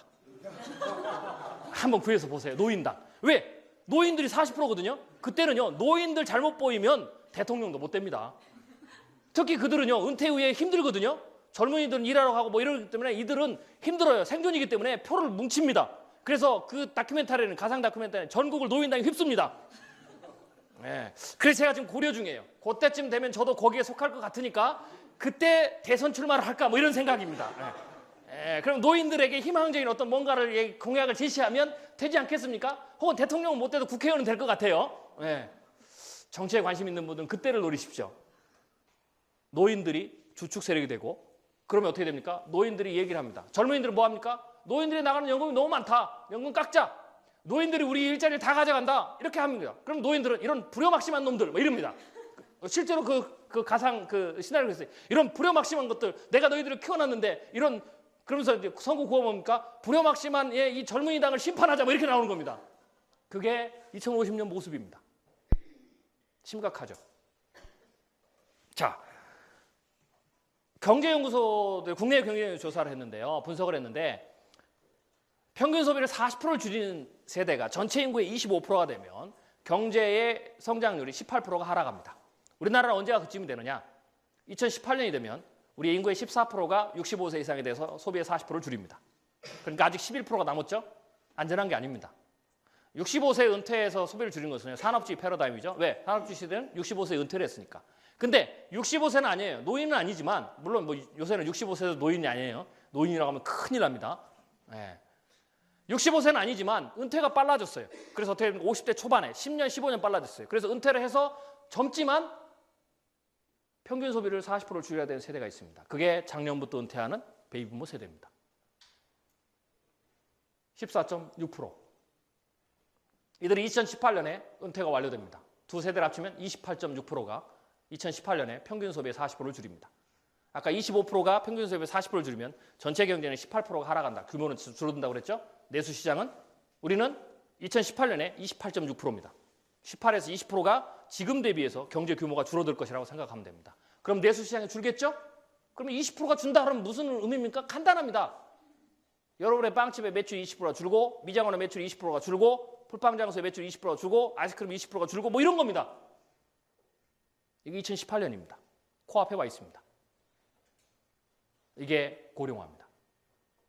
고령화는요, 사람이, 노인이 많아지는 건 사실 문제가 아닙니다. 노인이 많아져도, 지금보다 2배로 많아져도 밑에 있는 층의 인구가 많으면 됩니다. 실제 문제는요, 노인의 구성 비율입니다. 고령화의 문제는. 노인이 많아지는 게 문제가 아니고, 노인이 많아지더라도 40대, 50대 또 젊은이들 또 신생아들이 많아서 노인이 많아도 비율은 계속해서 그 유지를 하면 10%대 미만 유지하면 경제가 탄탄하게 성장을 할 수가 있어요. 근데 노인은 많아지는데 밑에 층이 주는 겁니다. 그래서 문제가 심각한 겁니다. 은퇴하게 되면 저축을 안 하게 되죠. 저축을 못 합니다. 있는데 돈도 꺼냈어야 되니까. 그럼 저축을 안 하면 무슨 문제가 생기겠습니까? 저축을 안 하면 은행은 BIS 기준이 있습니다. 그게 뭐냐? 저축한 여러분의 돈을 가지고 그걸 레버리지를 삼아서 유동성을 공급합니다. 그러니까 BIS 기준, 여러분의 저축률이 떨어지면 BIS 기준은 저축률과 연관이 돼 있어요. 그게 떨어지면 BIS 기준을 높일 수가 없습니다. 높일 수가 없으면 BIS 기준이 낮으면 혹은 부족하게 되면 유동성 공급을 못 합니다. 네, 화폐를 더 유동성을 공급할 수가 없어요. 그러면 화폐 유통량이 줄게 되겠죠. 뭐 이런 문제가 생기는 겁니다. 화폐 유통량이 줄게 되면 기업이 투자, 빚을 내서 뭔가를 할 수도 없고 그러면 우리에게는 뭐냐? 빚 낼 수 있는 조건들이 까다로워지는 겁니다. 못 내는 거죠. 왜? 빚을 낼 수 있는 여력이 없으니까. 줄어드는 거죠. 그럼 어떻게 돼요? 사업을 할 때 다 목돈 가지고 하는 거 아니잖아요. 일부러 빚을 빌려야 되고 뭔가 자동차를 구입할 때도 그렇고 집을 구입할 때도 빚을 내야 되는데 그런 부분이 점점 축소되면서 그게 거꾸로 어떻게 됩니까? 매출이 줄게 되겠죠. 집이 판매도 줄고 자동차 판매도 줄고 소비도 줄게 되니까 소비가 줄게 되고 그럼 기업이 어떻게 됩니까? 매출이 주니까 구조조정을 해야 되겠죠. 살아남기 위해서는. 그럼 구조조정하게 되면 사람들 실업자가 늘어나겠죠. 그럼 어떻게 됩니까? 다시 소비가 줄어. 이런 악순환이 만들어지는 게 저축률의 하락입니다. 그러한 부분들이 계속해서 나타나는 게 고령화다. 자, 이런 상황에서 문제가 이렇게 되다 보니까 일본 같은 경우 이런 문제가 다 생겼어요. 그래서 일본은 이러한 것이 내수시장에 직격을 주면서 특히 생활 밀착형 서비스형 산업, 쉽게 해서 내수시장입니다. 토요타가 서브프라임 사태가 일어나기 이전에 4년 동안 매출 25%가 내수시장에서 줄었습니다. 왜? 인구가 줄고 고령화돼서 소비력이 주니까 그만큼 매출이 시장에 준다고 그랬죠? 그게 결국은 각 분야에 나타난 거고요. 그게 일본의 모습입니다. 일본은 1억 2천 명이라도 되니까 1억 2천만 명이라도 되니까 버티는 거죠. 우리나라는 5천만인데요. 똑같은 일이 벌어지고 있죠. 충격은 2배 이상 갈 거라고 보시면 됩니다. 시장의 충격은. 이렇게 되니까 무슨 문제가 생겨요? 경제 펀더멘털이 현재 약화되죠. 그러다가 결정적으로 일본은 부동산 버블 붕괴가 일본을 장기적인 침체로 가는 트리거를 만들었습니다. 방아쇠 역할을 했죠. 부동산 버블 붕괴는 일본 같은 경우는 5%가 되는 680만 원 단가의 세대가 은퇴하면서 부동산 버블이 하락했습니다. 부동산 버블은 붕괴가 아니라 가격 정상화다라고 보시는 게 정확한 해석입니다. 네. 가격 정상화는 뭡니까? 네. 셀러리맨들이 정직하게 열심히 일해서 돈을 모아서 잘 모아서 20년, 25년 정도 가면 집을 하나 살 수 있는 이게 가격 정상화입니다. 그다음에 또 하나 정상화는 뭐냐? 집은 내가 살기 위해 사는 거지 집은 절대로 투자의 대상이 아니다. 투기의 대상이 아니라는 컨센서스가 싹 이루어지는 이 두 가지 조건이 맞춰지면 가격 정상화가 되고 그게 부동산 버블 붕괴입니다. 나쁜 게 아니에요. 자, 그럼 부동산 버블 붕괴를 만드는 부동산 가격이 정상화로 떨어지면 부동산은 보통 한 정상 가격 한 2배 정도까지가 뛰는 게 부동산 버블의 고점입니다. 2배 정도. 그게 고점이에요. 더 이상 올라가지 못합니다. 왜? 더 이상 그 이상의 빚을 낼 수가 없어요. 규모가 워낙 크기 때문에. 올라가면 사줄 사람이 없습니다. 그래서 보통 한 2배 정도 올라가면 멈춥니다. 그리고 어느 정도 지속하다 그 다음부터는 한 10년, 일본 같은 한 13년인데 한 13년 정도 하락을 하면서 그 정상 가격으로 내려갑니다. 자, 이 부동산 버블 붕괴가 되려면 여러 가지 조건들이 맞아야 됩니다. 유동성부터 시작해서 여러 가지 조건들이 있는데요. 가장 핵심적인 빼도 박도 못하는 일이 벌어지면 절대 부동산은 올라가지 못합니다. 그게 뭐냐? 베이비부머 세대의 은퇴입니다. 자, 우리가 많은 소비재가 있는데요. 인구가 줄어도 다양한 소비재들은 인구가 줄어도 내 봉급이 오르면 인구가 준 것에 의한 매출의 감소를 상쇄할 수 있습니다. 내가 샐러리가 올라가고 생활 수준이 올라가면 신라면 먹던 거 신라면 블랙 먹으면 됩니다. 그렇죠? 네, 신라면 하나 먹는 거 2개 먹어주면 됩니다. 내가 급여가 상승하면 소비재들이 그렇습니다. 그래서 웬만한 소비재들은 그래서 이렇게 샐러리가 올라가고 그러면 상쇄가 되는 부분이 많이 있어요. 어디까지? 최소한 대형 소비재 중에 하나인 자동차도 그 정도는 할 수 있습니다. 자동차는. 여러분들이 급여가 늘었다 인센티브를 한 1억을 받았어요. 그럼 어떻게 되겠어요? 자동차 한 대 더 사는 거죠. 그러니까 인구가 줄어도 내가 한 대 더 사면 됩니다. 그러다가 여러분들이 또 일을 잘해서 급여가 올랐어요. 그럼 어떻게 됩니까? 자동차를 한 대 더 살 수가 있습니다. 와이프를 사줄 수가 있죠. 돈을 더 벌었어요. 그러면 아이들도 사줄 수가 있습니다. 돈을 더 벌었어요. 캠핑카도 하나 살 수가 있습니다. 그러니까 인구가 줄더라도 나의 부가 상승을 하면 내가 자동차를 몇 대를 구입만 하면서 그것을 어느 정도까지 상승을 시킬 수 있어요. 그런데요. 집은 그렇게 못합니다. 여러분이 샐러리가 올랐어요. 연봉이 올랐어요. 그러니까 집을 한 채를 더 샀어요. 그래서 한 채는 판교, 한 채는 서울. 그래서 월요일부터 금요일까지 서울에 사시고, 토요일, 일요일은 판교에 사시고. 그 다음에 여러분 좀 더 열심히 노력해가지고 샐러리가 더 올랐어요. 그래서 집을 한 채 더 샀어요. 하나는 강원도. 월요일부터 수요일까지는 서울, 금요일까지는 판교, 토요일, 일요일은 강원도. 돈을 더 벌었어요. 제주도에 하나 샀어요. 월요일부터 화요일까지는 서울, 수요일, 목요일은 판교, 금요일, 토요일은 강원도, 일요일은 제주도. 이렇게 안 삽니다. 돈을 벌어도. 자동차는 몇 대를 살 수 있어도 돈을 벌으면 집은 바꾸죠. 큰 걸로. 이게 정상입니다. 왜? 집을 두 채 이상 소유할 이유가 없죠. 소유하고 싶은 분 하세요. 그런 아까 같은 행복한 삶을 사시기 위해서. 네, 뭐 괜찮은 삶인 것 같아요. 네, 괜찮은 삶인 것 같아요. 그렇게 안 삽니다. 우리나라는요, 작년부터 향후 18년 동안 1차, 2차 베이비붐 세대가 얼마를 은퇴하냐면 1640만 명이 은퇴합니다. 자, 부동산 가격이 더 오르지 않고 이대로 계속 지속하려면 제가 지속하는데 꼭 필요한 조건을 두 가지를 말씀해 드리겠습니다. 이걸 여러분들이 만드실 수 있으면 부동산은 붕괴는 더 늦춰집니다. 가격 하락은 더 늦춰주죠. 오히려 더 올라갈 수도 있어요. 자, 첫 번째 조건. 앞으로 18년 동안 1, 2차 베이비붐 세대가 1640만 명이 은퇴하니까요. 20대, 30대가 1640만 명이 있으면 됩니다. 팔면 받아줄 거니까. 두 번째. 인구 구조상 우리나라는 1차 베이비붐 세대가 가장 부가 큽니다. 왜? 경제 성장과 함께 올라왔기 때문에. 2차 베이비붐 세대가 그 다음입니다. 밑으로 내려가면 청년 실업 400만 뭐 이런 거죠. 20대, 30대가 1, 2차 베이비붐 세대만큼 부가 있으면 됩니다. 이 두 가지 조건을 맞추면 부동산은 하락하지 않습니다. 마법을 부려보세요. 단, 딜레이는 시킬 수 있습니다. 뭘로? 정부의 능력으로. 그게 뭡니까? 규제를 풀어주는 겁니다. 5년까지 상한을 더 늘려주고, 여러분의 대출 한도를 60%를 제한했던 것을 더 늘려주고, 더 늘려주면 어떻게 됩니까? 숨통이 조금 트이죠? 숨통만 트입니다. 그래서 그것을 가지고 다시 빼서 이자 맞고 버티는 거죠. 언제까지? 집 팔릴 때까지. 그러다 안 팔리면 어떻게 됩니까? 또 풀어주면 80%까지. 또 빼서 버티는 거죠. 그것도 한계가 있죠. 두 번째, DTI 규제를 푸는 겁니다. 투기를 더 해라. 대놓고 하잖아요, 지금은. 이건 잘라주세요. 편집을 좀 해주세요. 대놓고 하죠? 아예? 왜? 계속 사줘야 되니까. 근데 지금 어떻습니까? DTI 규제를 풀어도 많은 사람들이 팔립니까? 매물만 잔뜩 나와 있습니다. 아무도 안 사죠. 하나는 안 사고 하나는 못 사는 겁니다. 안 사는 사람들은 살 수 있지만 부동산 가격이 하락할 거라는 건 이미 컨센서스가 이루어졌기 때문에 기다리는 거죠. 그다음에 나머지 사람은요. 우리나라 인구가 아직도 집 없는 사람이 뭐 한 5, 60% 된다고 그러는데요. 나머지 사람들은 못 사는 겁니다. 집 없는 건 맞는데요. 현재의 가격으로는 절대 못 삽니다. 비정규직, 하루 벌어 사는 사람들. 국가에 예를 들면은 지원을 받고 사는 사람들이 어떻게 5억짜리 집을 삽니까? 아니, 사고는 쉽지만 서브프라임 모기 사태와 같은 획기적인 정책을 정부가 발표하지 않으면 서브프라임 사태는 그거죠. 프라임 신용이 아닌 서브프라임, 쉽게 해서 대출 안 되는 사람, 제2금융권도 안 되고 사채나 가서 대출 되는 사람에게 대출을 시켜준 겁니다. 그러한 특단의 조치를 하지 않는 한 그 밑에 있는 사람은 못 삽니다. 미국은 그래서 터진 거죠. 그 다음에 또 하나 어떻게 딜레이를 시킬 수가 있느냐, 그걸 연장시켜주고요.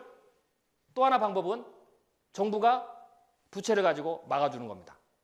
PF 대출을 막아주고 부실채권을 사주고 건설사를 계속 유지시키고, 정부가 어떻게 됩니까? 미분양 아파트를 사주고 계속 이런 거죠. 그러면서 그 시장을 떠받치는 거죠. 우리나라 삼성경제연구소가 우리나라의 적정 부채를 GDP 대비 62%라고 발표를 했습니다. 즉 62%를 넘어가면 외국에서 우리나라 시그널을 빨간불을 보는 겁니다. 위기, 그리스 위기 보듯이 이렇게 미국 보듯이 부채가 너무 많아진다. 그래서 적정 부채가 그 정도에. 그럼 우리나라 현재 부채는요, GDP 대비 약 한 40% 정도가 됩니다. 국가가 그냥 공식적으로 발표한 자료에 의하면. 일단 믿어보기로 하고요. 그러면 아직 20% 정도, 그러니까 돈으로 한 사람 한 200조 정도가 남아있죠. 그런데 500조 정도까지가 올라가면 그 다음은 그 돈을 못 쓸 겁니다. 함부로. 막아주고 못 씁니다. 왜? 계속해서 재정 적자가 늘어나고 뭐 예를 들면 보건 이렇게 의료비용이 늘어나요. 그리고 그걸 더 꺼내 쓸 수가 없습니다. 그래서 제가 보기에는 약 한 100조 정도가 아직은 뭔가를 막을 수 있는 그러한 여력입니다. 그걸 가지고 지금 PF 대출을 막고 있고 지금 막고 있는 겁니다. 언제까지? 이번 정권이 끝날 때까지는 어느 정도 막으려고 노력할 겁니다. 왜? 집값이 전체적으로 하락이 되면 이번에 분당의 사태에서 보셨잖아요. 세금 오르고 분당이 집값이 가장 하락했죠. 넥타이부터 한 번에 돌아서서 바꿔버렸잖아요. 바꿔 안 해도 됩니다. 구호 안 해도 되고요. 그냥 바꿔버립니다. 전국이 그렇게 되면 다음 총선 대선이 위험합니다. 그래서 정부에서는 그래서 부동산을 한 번에 하락을 못 시킵니다. 그래서 계속해서 막고 팔고 나면 또 막고 막 이렇게 하는. 그래서 부동산은 이렇게 떨어집니다. 내려가면 다시 막아서 올리고 그러면 또 팔고 내려가고 또 그럼 막아서 올리면 그 다음에 이게 하락이다 하고 있는 사람도 팔고 배부면서도 팔고 가중을 두면서 내려가면 또 막고 이러다가 부채가 일본처럼 증가하는 겁니다. 일부에서 부동산 가격 떨어졌다 다시 올라간다 그러죠. 정확히 얘기하면 구간 하락입니다. 두 가지 조건을 맞춰야 된다고 그랬잖아요. 두 가지 조건이 나오지 않는 한 절대로 속으면 안 됩니다. 방법이 없으니까. 모르겠어요. 저는 방법이 없더라고요. 다른 분들은 방법이 있는지 모르겠지만 그래서 부동산 가격이 하락합니다. 일본은 13년 연속 하락하면서 주택지는 60%, 상업용 부동산은 87%까지 하락을 했습니다. 그게 뭐냐? 그게 정상 가격입니다. 일본의 젊은이들이 돈을 벌어서 20년, 25년 돈을 저축해서 살 수 있는. 그런데요, 참고로 이 정도로 부동산이 베이비부머 세대 은퇴와 함께 하락을 하면 베이비부머 세대는 이게 뭐 매년 있는 게 아니잖아요. 그 층에 의해서 한 번 있는 거니까 그게 완전히 대사 하락을 만드는 거예요. 판을 완전히 뒤집는 겁니다. 모든 사고를. 그렇게 되면 어떻게 되냐? 일본의 사례는 부동산이 그렇게 붕괴하면 그 다음부터는요. 부동산 가격이 하락돼서도 집을 잘 안 삽니다. 왜? 20, 30대는 우리나라 20, 30대 다르죠? 집을 꼭 소유해야 된다고 생각을 안 합니다. 그 어느 정도 떨어지면 그 다음에 또 올라갈까? 아니라는 거죠. 왜? 우리는요. 기성세대들은 어렵게 자랐고 전쟁 세대 그다음에 어려운 보릿고기 넘어갔기 때문에 그다음에 또 어떻게 됩니까? 집 때문에 시달려가지고 이리저리 시달려가지고 집 없는 서러움을 겪어봤어요. 무조건 집을 사야 됩니다. 빚내서라도. 그런데 젊은이들은 그럴 필요가 없어요.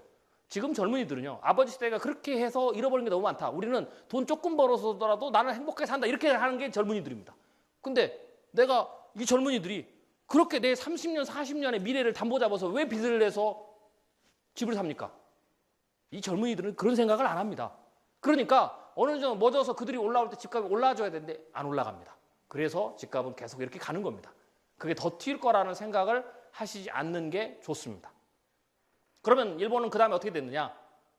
그럼 이제 이렇게 되면 정부가 이제 월세, 전세 이렇게 되겠죠? 대부분 월세로 많이 갈 겁니다. 전세에서는 남는 게 없으니까. 그래서 유럽 같은 경우에는 그게 정착된 데는 능력이 있어도 월세를 한 30년, 40년 삽니다. 왜? 법이 받쳐주거든. 그 다음에 주인이 들어오지 않고는 절대로 세입자를 못 쫓아냅니다. 만약에 우리나라도 그 법이 되면 여러분 절대 집 안 사실 거예요. 왜 집을 사십니까? 못 쫓아내는데. 특히 독일 같은 경우에는요. 주인이 들어가는 데만 세입자를 나갈 수 있고요. 주인이 들어가더라도 몇 개월 전에 통보를 해줘야 됩니다. 사정을 해줘야 돼요. 그래야 나갑니다. 그게 완전히 보호법으로 돼 있습니다. 그러니까 어떻게 돼요? 아무리 좋은 직장을 가진 사람도 집을 살 이유가 없죠. 그걸 왜 집에다 묶어놓습니까? 그게 뭐 예를 들면 2배, 3배 뛰는 것도 아니고 그 돈을 차라리 가지고 어떻게 됩니까? 미래의 기회비용을 다시 삼는 거죠. 그러니까 집을 안 삽니다. 이런 현상이 벌어지고 일본은 이미 그런 현상이 만들어지고 있죠. 만약 부동산에 투자를 한다면 어떻게 됩니까? 집을 내가 사서 투자하는 건 아니고요. 어떻게 됩니까? 그런 이제 대규모로 내가 해서 월세를 받는 안정적으로 세입자로. 이제 실제로 돈이 있는 사람이 되겠죠? 그 다음 어떻게 됩니까? 집을 묶어서 펀드로 팝니다. 나는 그 펀드에다 투자하는. 그 펀드는 일반 상품하고 비슷한 수준의 수익률을 나타내는 거죠. 우리나라 2007년대처럼 사고 나면 한 3개월 뒤에 한 1,000만 원씩 뛰고 그래서 집안 사람은 바보가 되고 이런 일은 절대 없다. 인구 구조상 그렇게 됩니다. 왜? 계속해서 지금 밑에 인구는 더 줄고 있잖아요. 그게 이번에 부동산 버블이 붕괴되면 그 다음에 나타날 현상이다라고 보시면 됩니다. 자, 이렇게 되니까 집가가 60%가 떨어지니까 그 다음에 어떻게 됩니까? 집은요 그나마 거기에서라도 블럭을 시킵니다. 왜? 중대형을 팔고 나면 그나마 내가 길거리에 앉을 수는 없잖아요. 돈이 없어서 팔아서 현금을 챙기는 건데 그러니까 어떻게 돼요? 소형을 타든 전세를 가든 월세를 갑니다. 그래서 어떻게 됩니까? 소형이 블럭을 칩니다. 그래서 집값은 거기서 멈추는 겁니다. 그래서 중대형 가격하고 소형 가격이 역전되죠. 여러분이 만약 집을 사신다면 이렇게 중대형에 있으신 분들은 빨리 팔 시점을 잘 선택을 하시고요. 소형에 있는 분들은 어쩔 수 없잖아요. 일단 들고 계세요. 소형에서는 그나마 선전을 하실 거니까. 그 다음에 부동산 버블이 붕괴되면 어떻게 되느냐. 대세 상승이 없는 겁니다. 그리고 허브 지역. 상식적으로 그 다음에 상식이 통하는 겁니다. 이렇게 보시면 돼요.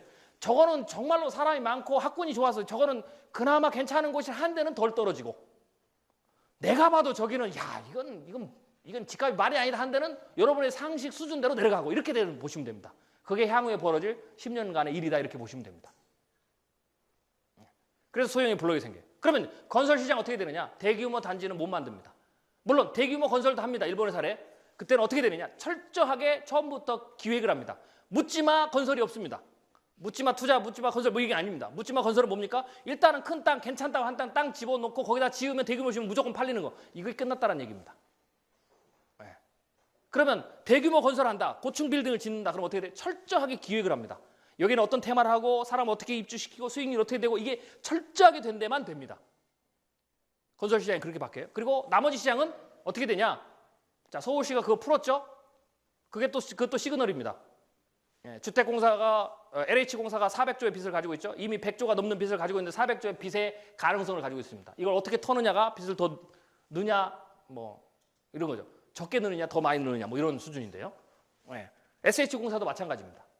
다 알아서는 못하죠. 예, 지금 민간업자는 정부가 거기서 받아다가 집을 지어둬라 뭐 이러는데 안 되는 겁니다. 그러니까 털기 시작했어요. 그나마 현명한 판단입니다. 더 들고 있으면 문제가 심각해지니까. 그래서 어떻게 됩니까? 주민들이 원하면 재개발, 뉴타운 해제시켜주겠다 이 말입니다. 왜? 묶어놓으면 주민들이 오더갈 데도 없고 피해가 심각하잖아요. 왜? 그것을 간다고 생각하고 개발된다고 생각하고 자기는 그걸 소고하고 빚을 내서 다른 데 갔는데 이걸 계속 묶어놓으면 계속 이자를 내야 되잖아요.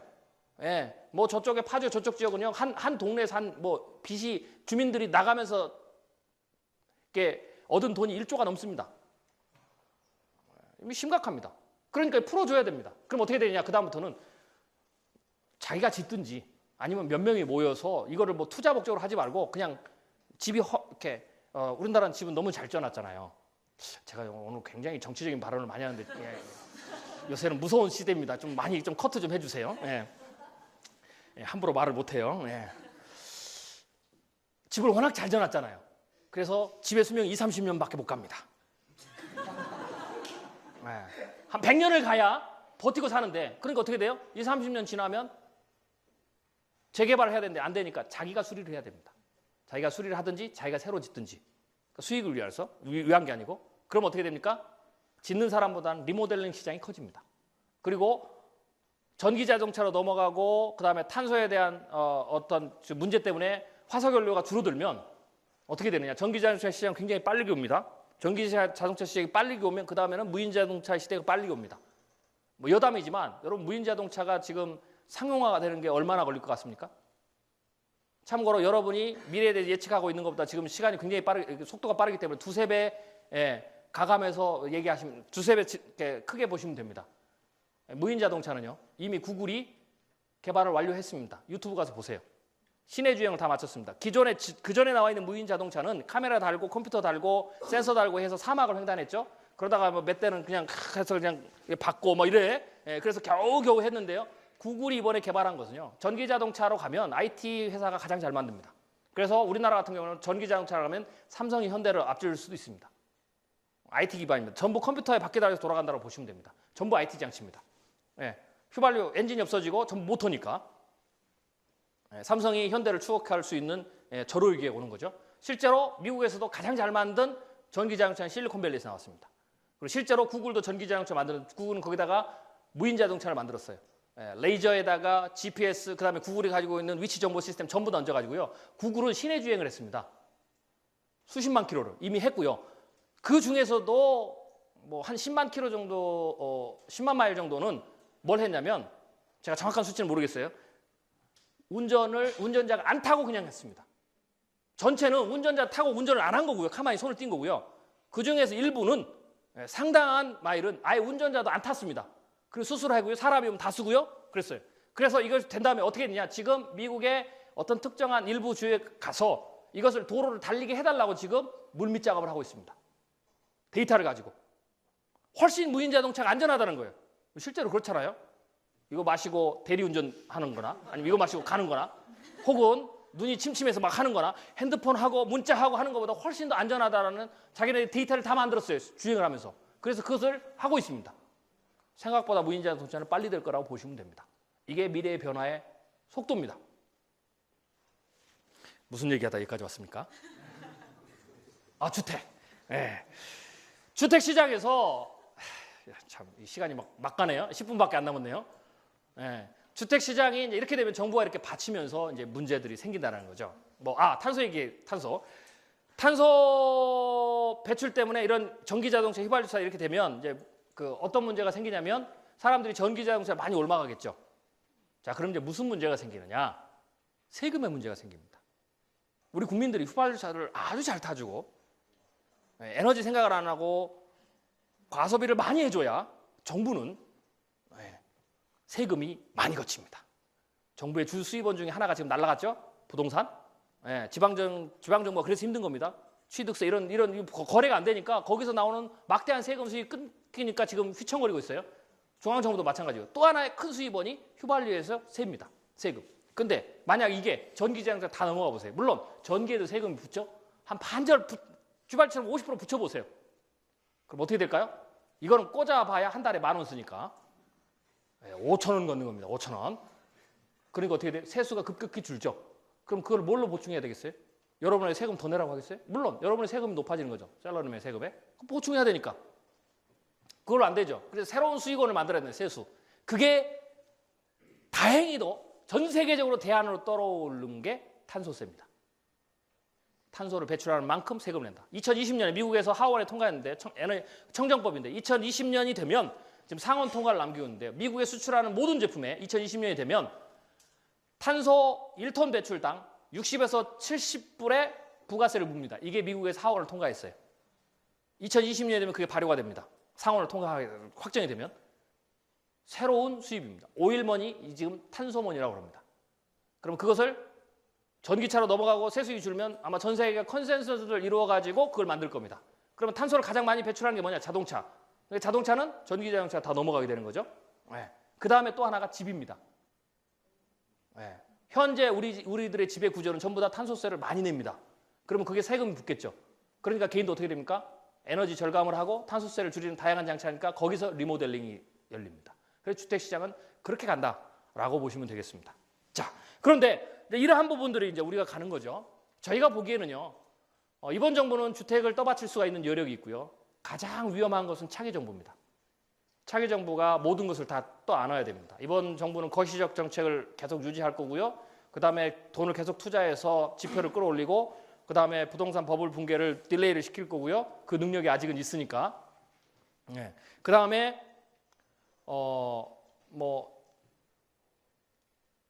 그 외에도 뭐 여러 가지가 있는데 아무튼 그렇게 해서 버티는데 차기 정부가 되면 그다음 그 모든 것을 다 그대로 떠안아야 되겠죠. 그러면서 국가가 지출할 수 있는 빚의 여력도 더 줄어드는 상황. 그래서 초반부는 막혔지만 후반부부터는 문제가 생기고요. 저희가 가장 위험하게 보고 있는 것은 차기 정부 후반과 차차기 정부의 초반입니다. 보통은 나라에 커다란 위기가 나타날 때는 이런 정권 교체기 때가 가장 위험합니다. 실제로 우리 IMF 언제 일어났습니까? 정권 교체기 일어났습니다. 왜 그러느냐? 현재 정권은 네임더에 걸려서 위기 상황에 적절히 대응을 못하고 그 다음 정부는 역시 어떻게 됩니까? 잘 수습을 못하는 그게 함정입니다. 그때에 커다란 위기가 터지게 돼 있습니다. 미국의 서프라임 사태 또 그 상황이 터졌죠? 우리나라 IMF도 그렇게 터졌습니다. 그래서 이대로 간다면 차기 정부 후반과 차차기 정부 초반 그때가 가장 위험한 시기 중에 하나다라고 저희들은 보고 있습니다. 자, 이런 상황에서 IMF는요, 우리나라가 이제 그 자칫 잘못하면 제2의 외환위기를 갈 수가 있는데 외환위기는요 구조가 이렇게 되어 있습니다. 1970년대, 1990년대 후반까지 전 세계에서 외환위기가 98번 일어났습니다. 그런데 28개국이 98번을 일으켰어요. 그래서 외환위기는 기본적으로 80% 이상이 2번 내지 3번을 맞는 게 정설입니다. 시스템상. 우리나라가 한 번을 맞았죠. 근데 우리나라가 아무리 좋다고 얘기해도 펀더멘탈이 좋고 뭐 위기 극복을 잘했다고 해도 우리나라에 대해서 외국에서 신용등급을 일정 이상 올려주지 않습니다. 그 이유는 간단합니다. 그들의 눈에는 우리나라는 아직 외환위기 2번 안 맞은 나라. 이렇게 봅니다. 향후 한 20년 정도 안 맞으면 풀어줄 겁니다. 그럼 왜 그렇게 되느냐? 첫 번째 외환위기는요. 경제 성장과 함께 일어납니다.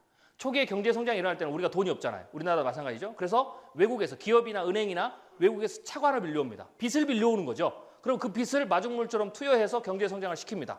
그래서 계속 그게 좋기 때문에 그 시스템을 계속 유지합니다. 그러는 가운데 정부의 빚이 늘어나고 특히 기업과 은행의 빚이 늘어납니다. 왜? 은행을 통해서 차입을 해오기 때문에. 그 다음에 기업들이 가서 계속 성장해서 은행에 차입하고 안 되니까 자기네들도 외국에 가서 차입을 계속 해옵니다. 그래서 경제성이 그렇게 쭉 올라오는데 부작용이 뭐냐? 아까 얘기했던 은행과 기업의 빚이 늘어납니다. 실제로 우리 IMF 때 기업은 부채가 400%였습니다. 그래서 첫 번째 외환위기는 거기서 일어납니다. 기업과 은행의 부실에서. 그럼 이걸 어떻게 탈출하느냐? 빚을 탈출하는 방법은 개인이나 기업이나 국가나 똑같습니다. 둘 중에 하나입니다. 모라토리엄을 선언하는 겁니다. 배째라. 나 못 갚겠다. 뭐 이런 거죠. 없는 걸로 하자. 뭐 이렇게 되는 겁니다. 이런 빚을 하나가 해결이 되고요. 근데 이제 개인들은 그렇게 할 수 있어요. 파산 선고를 한다든지 뭐 이런 경우죠. 근데 국가는 그렇게 할 수 없잖아요. 그러면 이제 전 세계에서 왕따 되니까 끝나버리는 겁니다. 아무도 빚을 안 빌려주는데 한 번 그렇게 되면 저기는 절대 빚 안 빌려줍니다. 투자도 안 갑니다. 가다가 또 모라토리엄 선언하면 어떻게 되겠습니까? 그러니까 투자를 안 가는 거죠. 그래서 절대 그렇게 못합니다. 다음을 위해서라도. 그럼 어떻게 해야 되냐? 두 번째, 빚을 갚아야 됩니다. 갚을 때 소비가 침체되는 겁니다. 돈은 똑같은데 빚을 갚아야 되니까 빚을 갚을 때는 이자와 원금을 같이 갚아야 되니까 2배로 내야 되니까 그만큼의 소비가 주는 거죠. 그래서 빚을 갚는 국면으로 들어가게 되면 그 나라는 장기적인 침체로 오게 됩니다. 참고로 미국, EU가 지금 그 상황이라 보시면 됩니다. 미국의 14조 달러의 부채를 갚아야 되고 EU도 지금 그 상황이죠. 빚을 갚아야 삽니다. 아니면 미국도 끝나니까. 그래서 그 다음부터는 빚을 갚는 국면으로 가는 게 그 나라 경제 회복이 굉장히 중요한 겁니다. 그러면 부작용이 내수시장이 장기적으로 줄어든다. 저성장 이렇게 간다라고 보시면 되고요. 전 세계는 향후에 최소 5년에서 7년, 맥시멈 10년 정도는 전 세계가 그런 시장, 그런 상황으로 간다라고 보시면 됩니다. 미국과 EU가 소비를 줄이면 중국도 다른 생각을 좀 해야 되지 않을까라고 생각이 됩니다. 자, 빚을 갚아야 돼요. 근데 이제 빚을 갚을 여력이 없으면 어떻게 됩니까? 또 하나의 방법이 누군가 빚을 대신 가지고 오는 겁니다. 이걸 뭡니까? 보증을 쓰는 거죠. 내 빚을 못 갚으면 장인어른이 보증 서서 나는 못 갚으면 장인어른한테 가고 뭐 이런 거예요. 그래서 은행과 기업이 못 갚던 빚을 어떻게 됩니까? 국가가 떠안은 겁니다. 그래서 은행과 기업이 탈출을 했어요. 근데 빚이 없어진 게 아니고 국가로 빚이 전가됐습니다. 또 하나는 개인으로 전가됐죠. 기업과 은행이 개인에게 빚을 나눠준 게 아니고 어떻게 됩니까? 구조조정을 시켰죠. 그래서 어떻게 됩니까? 개인이 직업을 구하지 못해서 빚이 증가하는 거죠. 그래서 그러면서 첫 번째 IMF를 외환위기를 탈출합니다. 그러면 이제 두 번째는 어디 생기냐? 그래서 어떻게 생겨요? 두 번째는 반드시 기업이나 은행에 생기는 게 아니고 개인이나 국가의 부채에서 생깁니다. 그래서 이 시스템을 알고 있는 전문가들은 거기를 들여다봅니다. 1차 외환위기를 맞고 난 이후에 계속해서 20년, 30년 동안 국가의 부채, 개인의 부채를 적정적으로 잘 핸들링을 잘 하느냐, 그 능력이 있느냐라는 걸 봤을 때 그게 어느 정도 20, 30년 가면 그 다음부터는 풀어주는 겁니다. 그래서 우리나라도 외국의 신용평가사들이, 외국의 자본들이, 외국의 나라들이 거기를 봅니다. 저도 하는데 그들이 모르겠습니까? 네. 자, 그러면 우리나라의 그 두 가지의 빚이 어떻게 되는지가 중요하죠. 국가부채, 그나마 조금 다행이죠. 지금 가장 심각한 문제는 개인의 부채입니다. 개인 사업자의 빚까지 합치면 개인 부채가 900조를 넘습니다. 이것도 부동산 버블이 붕괴되지 않은 상황. 부동산 버블이 붕괴되면 급작스럽게 빚이 올라갑니다. 자산 상각을 해야 되니까. 거기를 보고 있습니다. 그래서 이 문제를 적절하게 대응을 하지 못하면 거기에서 개인 부채가 심각하게 늘면서 지금 여러 가지 시그널이 나오죠. 카드 대란 때와 마찬가지로 카드가 지금 늘고 있고요. 그 다음에 마이너스 통장, 신용대출 이런 게 계속 늘고 있죠. 그때와는 다르다고 여러 가지 얘기했지만 물론 다른 국면이 있어요. 그러나 총 부채는 그때보다 더 많아졌습니다. 뭐 똑같아요. 뭐를 빌리나 마찬가지예요. 그게 지금 현재 우리나라 상황입니다. 이 부채를 개인이 어떻게 핸들링하느냐. 살 방법은 두 가지죠. 여기서 더 늘리면 그냥 한 번에 가는 거고요. 나라 전체가 심각하게. 왜? 외환자본이 탈출하죠. 개인의 문제가 심각하니까 자본시장에 탈출합니다. 우리나라 외국 자본이 들어온 것은요. 투자를 들어온 돈은 별로 안 됩니다. 전부 투자를 자본시장에 들어왔죠. 주택과 주식시장에. 그게 나가버립니다. 왜? 개인이 빚을 낼 여력이 없거든요. 여러분 잘 아셔야 돼요. 주식이나 부동산 시장은요. 특히 주식시장을 해볼게요. 많은 사람들이 뭐 3천 간다, 뭐 요새는 또 3,500까지 간다고 막 얘기가 나와요. 예, 좀 지나면 한 4천 간다고 얘기하고요. 좀 더 가면 한 10,000 간다고 얘기할 것 같아요. 예, 영원히. 자, 주식은요, 대세 상승하려면 3가지 조건이 맞아야 됩니다. 첫 번째, 펀더멘탈이 좋아야 됩니다. 쉽게 수익을 나야 돼, 실제적으로. 자, 첫 번째, 우리나라는 지금 그게 맞아 있습니다. 두 번째, 펀더멘탈이 좋아도 어떤 기업은 수익을 잘 내도 안 올라갑니다. 그 이유는 뭡니까? 모멘텀을 못 하는 거죠. 네, 그러니까 퍼가 낮아도 건실하더라도 안 올라가는 주식은 그겁니다. 네, 그래서 두 번째 요소가 모멘텀입니다. 우리나라 지금 기업은 2가지가 맞아졌습니다. 삼성이나 대기업들 실적을 많이 냈죠. 외환위기 때, 서브프라임 모기 사태에도. 그다음 두 번째, 모멘텀이 좋잖아요. 세계 언론이 다 띄워주잖아요. 네. 그러니까 막 이게 쫙 올라가는 겁니다. 세 번째가 뭐냐? 빚낼 여력입니다. 그게 좋아도 누군가가 사줘야 될 거 아니에요? 특히 개인이 빚낼 여력이 아주 중요한 겁니다. 제가 주식파는 이렇게 비유를 하는데요. 가감해서 그냥 들으세요. 주식은요, 도박하고 비슷합니다. 첫 번째, 외국인 투자자들이 타짜입니다. 네, 정보 다 가지고 여러분 패 다 보칩니다. 돈도 많고요. 네. 뻥가도 많이 치고요. 네, 뭐 그럽니다. 네. 여러분 막 뛰었다가요, 잘해준다 하고요. 오늘 잘 붙는데 끝발이 좋은데 막 얘기하면서, 예, 그리고 막 좀 따게 해줍니다. 예. 패는 다 보고 있어요. 우리의 부채가 얼마인지, 빚낼 여력이 얼마인지, 정부가 무슨 정책을 쓰는지, 거시적 정책을 쓸 때는 절대로 주가를 못 내립니다. 예. 다 패보고 있어요. 그러니까 어떻게 돼요? 마음 놓고 치는 겁니다. 마음 놓고 질러도 됩니다. 예. 내가 팔아도 받아줄 거니까, 주가를 못 내리니까. 누가 받아줘요? 정부의 대행이 되는 기관들이 받아주죠. 기관은 돈 많은 플레이어입니다. 증권사는 하우스입니다. 올라가도 뜯고 내려가도 뜯고 뭐 이런 거죠. 개인이 호구입니다. 왜? 정보도 없지? 묻지마 하지? 예, 띄워주면 얼싸하고 올라간다 그러니까 막 달라붙죠 지금? 예, 외국인이 팔면 개인이 다 받아주고, 야, 뭐 재밌습니다. 근데 그 개인이 주식에 이런 경험이 있습니다. 여러분 잘 아시죠? 빚내서 투자하지 마라. 명언입니다. 절대로 빚내서 투자하면 안 돼요. 왜? 빚내서 투자하면 절대로 그 게임은 지는 게임입니다. 보통 빚을 내서 투자하죠.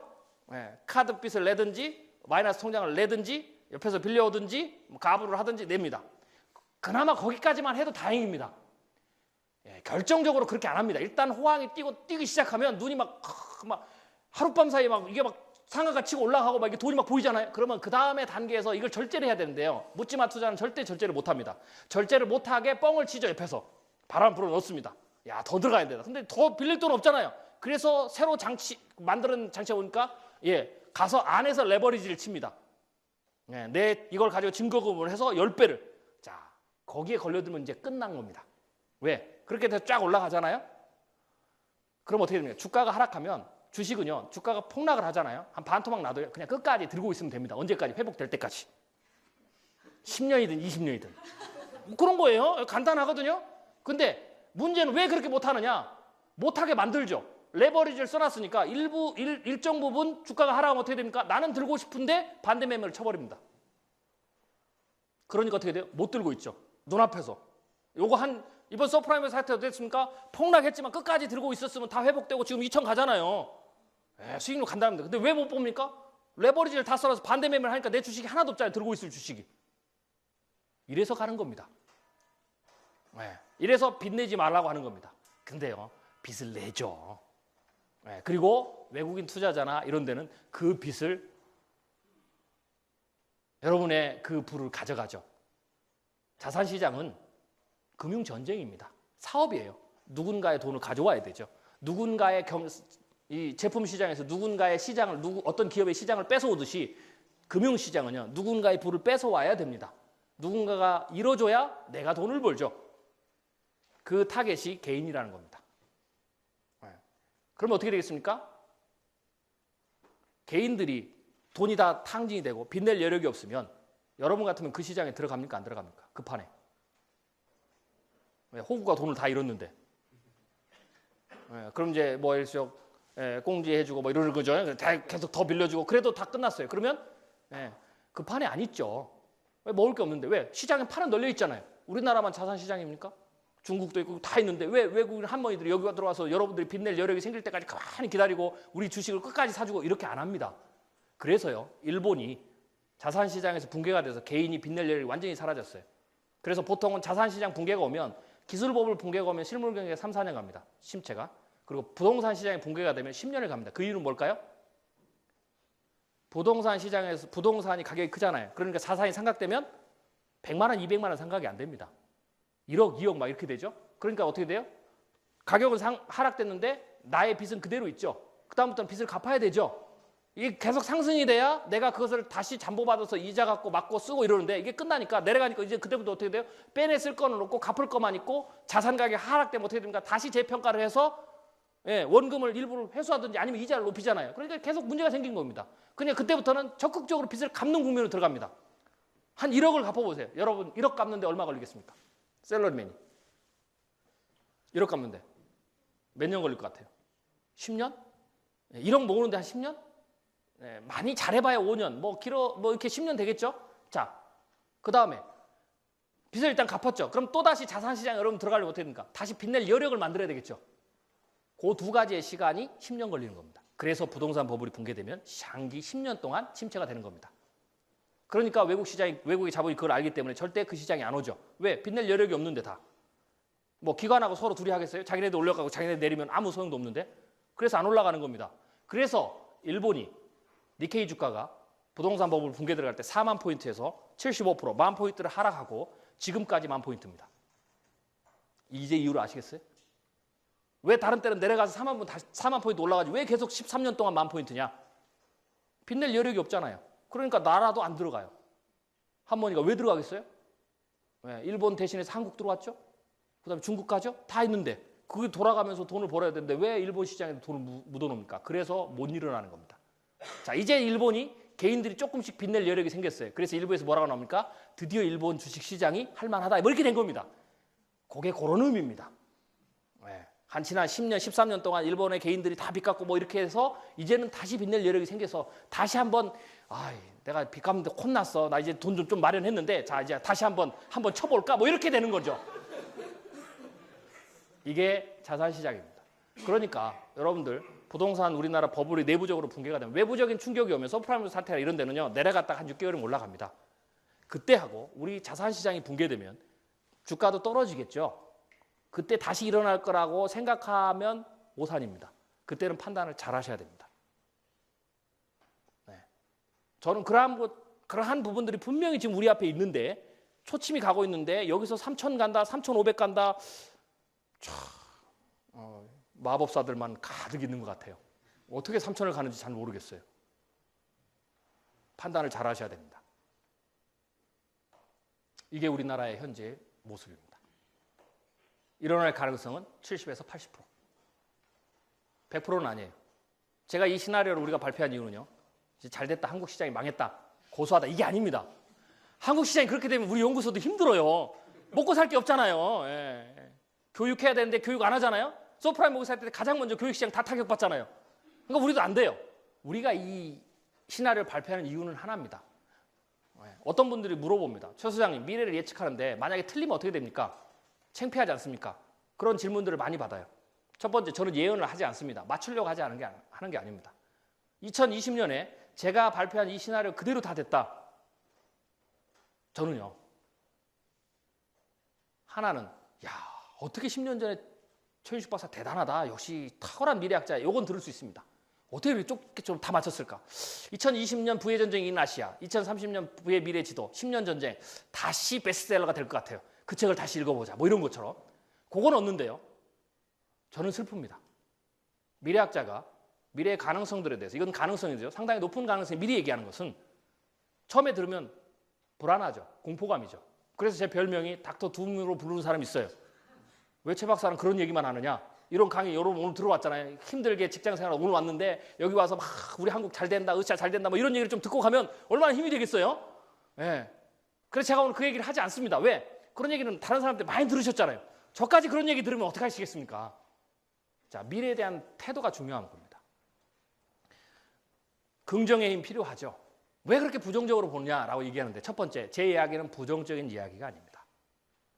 세상은요. 오르막이 있으면 내리막이 있습니다. 다시 내리막이 있으면 오르막이 있는 거고 지난 10년은 오르막이 있고요. 앞으로 10년은 내리막입니다. 저는 그 얘기를 하는 겁니다. 부정적이냐 긍정적이냐는 그거를 받아들이면 긍정적이 되고요. 그거를 무시하면 부정적인 효과가 나타납니다. 그래서 긍정의 힘을 써야 되죠. 그럼 미래를 좀 긍정적으로 봐야지, 이런 분이 많이 있어요. 왜 자꾸 부정적으로만 보느냐 라고 얘기를 합니다. 제가 분명히 말씀드릴게요. 태도가 중요합니다. 미래는요, 긍정적으로 봐도 안 되고 부정적으로 봐도 안 됩니다. 저는 지금 10년의 미래를 부정적으로 본 게 아닙니다. 미래를 대하는 태도는요, 객관적으로 봐야 됩니다. 지금이 만약 올라가는 길이었다면 저는 올라간다고 얘기할 겁니다. 네, 일부 예언가처럼 공포로 막 심어줘서 사람들을 무섭게 해서 돈을 버는 저는 그런 사람이 아닙니다. 불행하게도 앞으로 10년이, 지난 10년이 올라갔기 때문에 지금 내려가는 정상이잖아요. 그게 자연계 아니겠습니까? 저는 그 얘기를 하고 있는 거예요. 그래서 미래는 부정적으로 혹은 긍정적으로 얘기하면 안 됩니다. 미래는 객관적으로 얘기를 해야 됩니다. 그럼 긍정의 힘은 어디다 쓰느냐? 그것에 대응하는 나의 자세는 긍정의 힘을 써야 됩니다. 내려간다 하더라도 우리는 안 죽는다라고 대응을 해야 됩니다. 내려가니까 우리는 죽었구나라는 얘기가 아니라 내려가니까 내 직장은 큰일 났구나, 내 돈은 큰일 났구나 라고 생각하면 안 되고, 그럼에도 불구하고 하늘이 무너져 솟아날 구멍이 있다 라고 긍정의 힘은 거기다 써야 됩니다. 아시겠어요? 이거 두 개를 바꾸면 문제가 심각합니다. 미래에 문제가 생기는데, 지금 시스템적 문제가 생기는데 계속 긍정의 힘으로 보면 어떻게 됩니까? 하나의 문제 해결도 안 합니다. 저출산, 긍정의 힘을 한번 써보세요. 그럼 출산이 높아갑니까? 계속해서 저출산 얘기하면서 TV에서 우리나라는 코리아의 힘 할 수 있습니다. 우리는 막 얘기하고, 여러분 할 수 있습니다. 얘기하면 저출산, 애가 나아집니까? 애를 낳아야 낳는 거죠. 고령화 긍정의 힘을 써보세요. 우리는 할 수 있습니다. 막 긍정의 힘을 쓰면 나이 드신 분들 일찍 돌아가 주십니까? 그거는요, 근본적인 문제 객관적으로 보고, 문제는요, 위기의 파도가 있고 그 다음 기회의 파도, 이게 않습니다. 파도는 하나입니다. 크냐 적으냐. 그것을 대비하지 못하면 그게 작아도 위기의 파도가 되는 거고요. 대비하면 큰 파도는 더 큰 기회가 되는 겁니다. 아이러니하게도요, 위기 뒷면은 기회입니다. 그 기회를 잡으려면 첫 번째 해야 될 게 있습니다. 위기에 대해서 정확하게 분석해야 됩니다. 정확하게 분석하면 할수록 밑에 본질에 문제의 본질에 도달하면 도달할수록 거기에 기회가 있습니다. 컨설팅을 할 때 제가 우리 연구원들한테 늘 강조하는 건데요. 컨설팅은요, 아주 간단합니다. 컨설팅의 핵심은요, 80, 90%는요, 문제의 본질을 정확하게 발견하면 끝납니다. 거의 끝납니다. 대응은 뭐냐? 문제의 본질을 발견하고 이 회사가 할 수 있는 역량을 가지고 해법을 찾아주면 됩니다. 본질을 찾으면 해법도 쉬워요. 왜 컨설팅이 안 되느냐? 본질을 찾지 못하고 변죽을 계속 두드리기 때문에 어떻게 돼요? 본질적인 문제가 계속 있으니까 고쳐지지 않는 거예요. 본질에 도달하면은요, 다 고칠 수가 있어요. 문제도 마찬가지. 그래서 제가 이런 얘기를 하는 겁니다. 왜? 이런 얘기를 해야, 이렇게 해야 어떻게 됩니까? 개인이든 기업이든 국가든 또 다른 미래의 가능성에 놓고, 이런 문제도 있었네? 제2의 IMF를 안 맞습니다. 그래야 이 문제에 대해서 우리가 긍정적인 미래 좀 더 좋은 부분도 있어요. 그걸 유지하되 이러한 리스크가 있고 이러한 위기가 숨어 있으니까 이것도 적절히 대응하자라고 대응을 하면 어떻게 됩니까? 이 문제를 최소화시키거나 일어나지 않게 만드는 거죠. 저는 그 역할을 하기 위해서 미리 이것을 던지는 겁니다. 오늘 여러분이 들으셨기 때문에 부동산 다시 생각하실 거 아니에요. 주식 다시 생각할 거 아니에요. 모르면 어떻게 돼요? 한쪽에서 하는 얘기, 타짜들이 하는 얘기, 그런 얘기 막 듣고 지금이라도 듣네? 그치? 한번 보세요. 여러분 이렇게 눈에 안 보이십니까? 1500포인트 있을 때 1800 간다고 막 얘기하고 달라붙게 했잖아요. 그 다음 어떻게 됩니까? 2000원 간다고 달라붙게 했죠? 그 다음 어떻게 됩니까? 3500 간다고 달라붙게 하잖아요. 한쪽의 얘기, 그게 틀린 게 아닐 수도 있습니다. 왜? 여러 가지 펀더멘탈이 좋고 우리나라 시장이 저평가되고 어쩌고저쩌고 얘기할 수 있습니다. 그러나 가감해서 들으셔야 됩니다. 그렇게 좋으면 지들이 더 많이 투자하지. 그것도 생각을 하시되 이 이면에 숨겨져 있는 리스크, 그들이 어떠한 전략을 쓸 것인지에 대한 리스크도 알아야 우리가 그들과 대응할 수 있는 동등한 타짜가 될 거 아니겠습니까? 그런 부분이 굉장히 중요하다. 해법을 몇 가지 말씀드리고 끝나겠습니다. 시간이 없으니까. 어떻게 해야 되느냐? 미래에 대한 준비를 하셔야죠. 첫 번째가 본질, 문제의 본질을 지금부터 연구하셔야 됩니다. 문제의 본질에 접근할수록 그 안에 해법이 있다라는 거.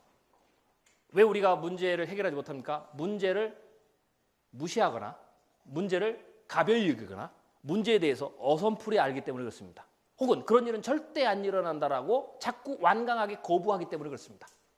그러면 문제의 본질을 절대 모르기 때문에 헤쳐나올 수도 없습니다. 두 번째, 전 세계가 향후 10년 동안 상당히 기준점입니다.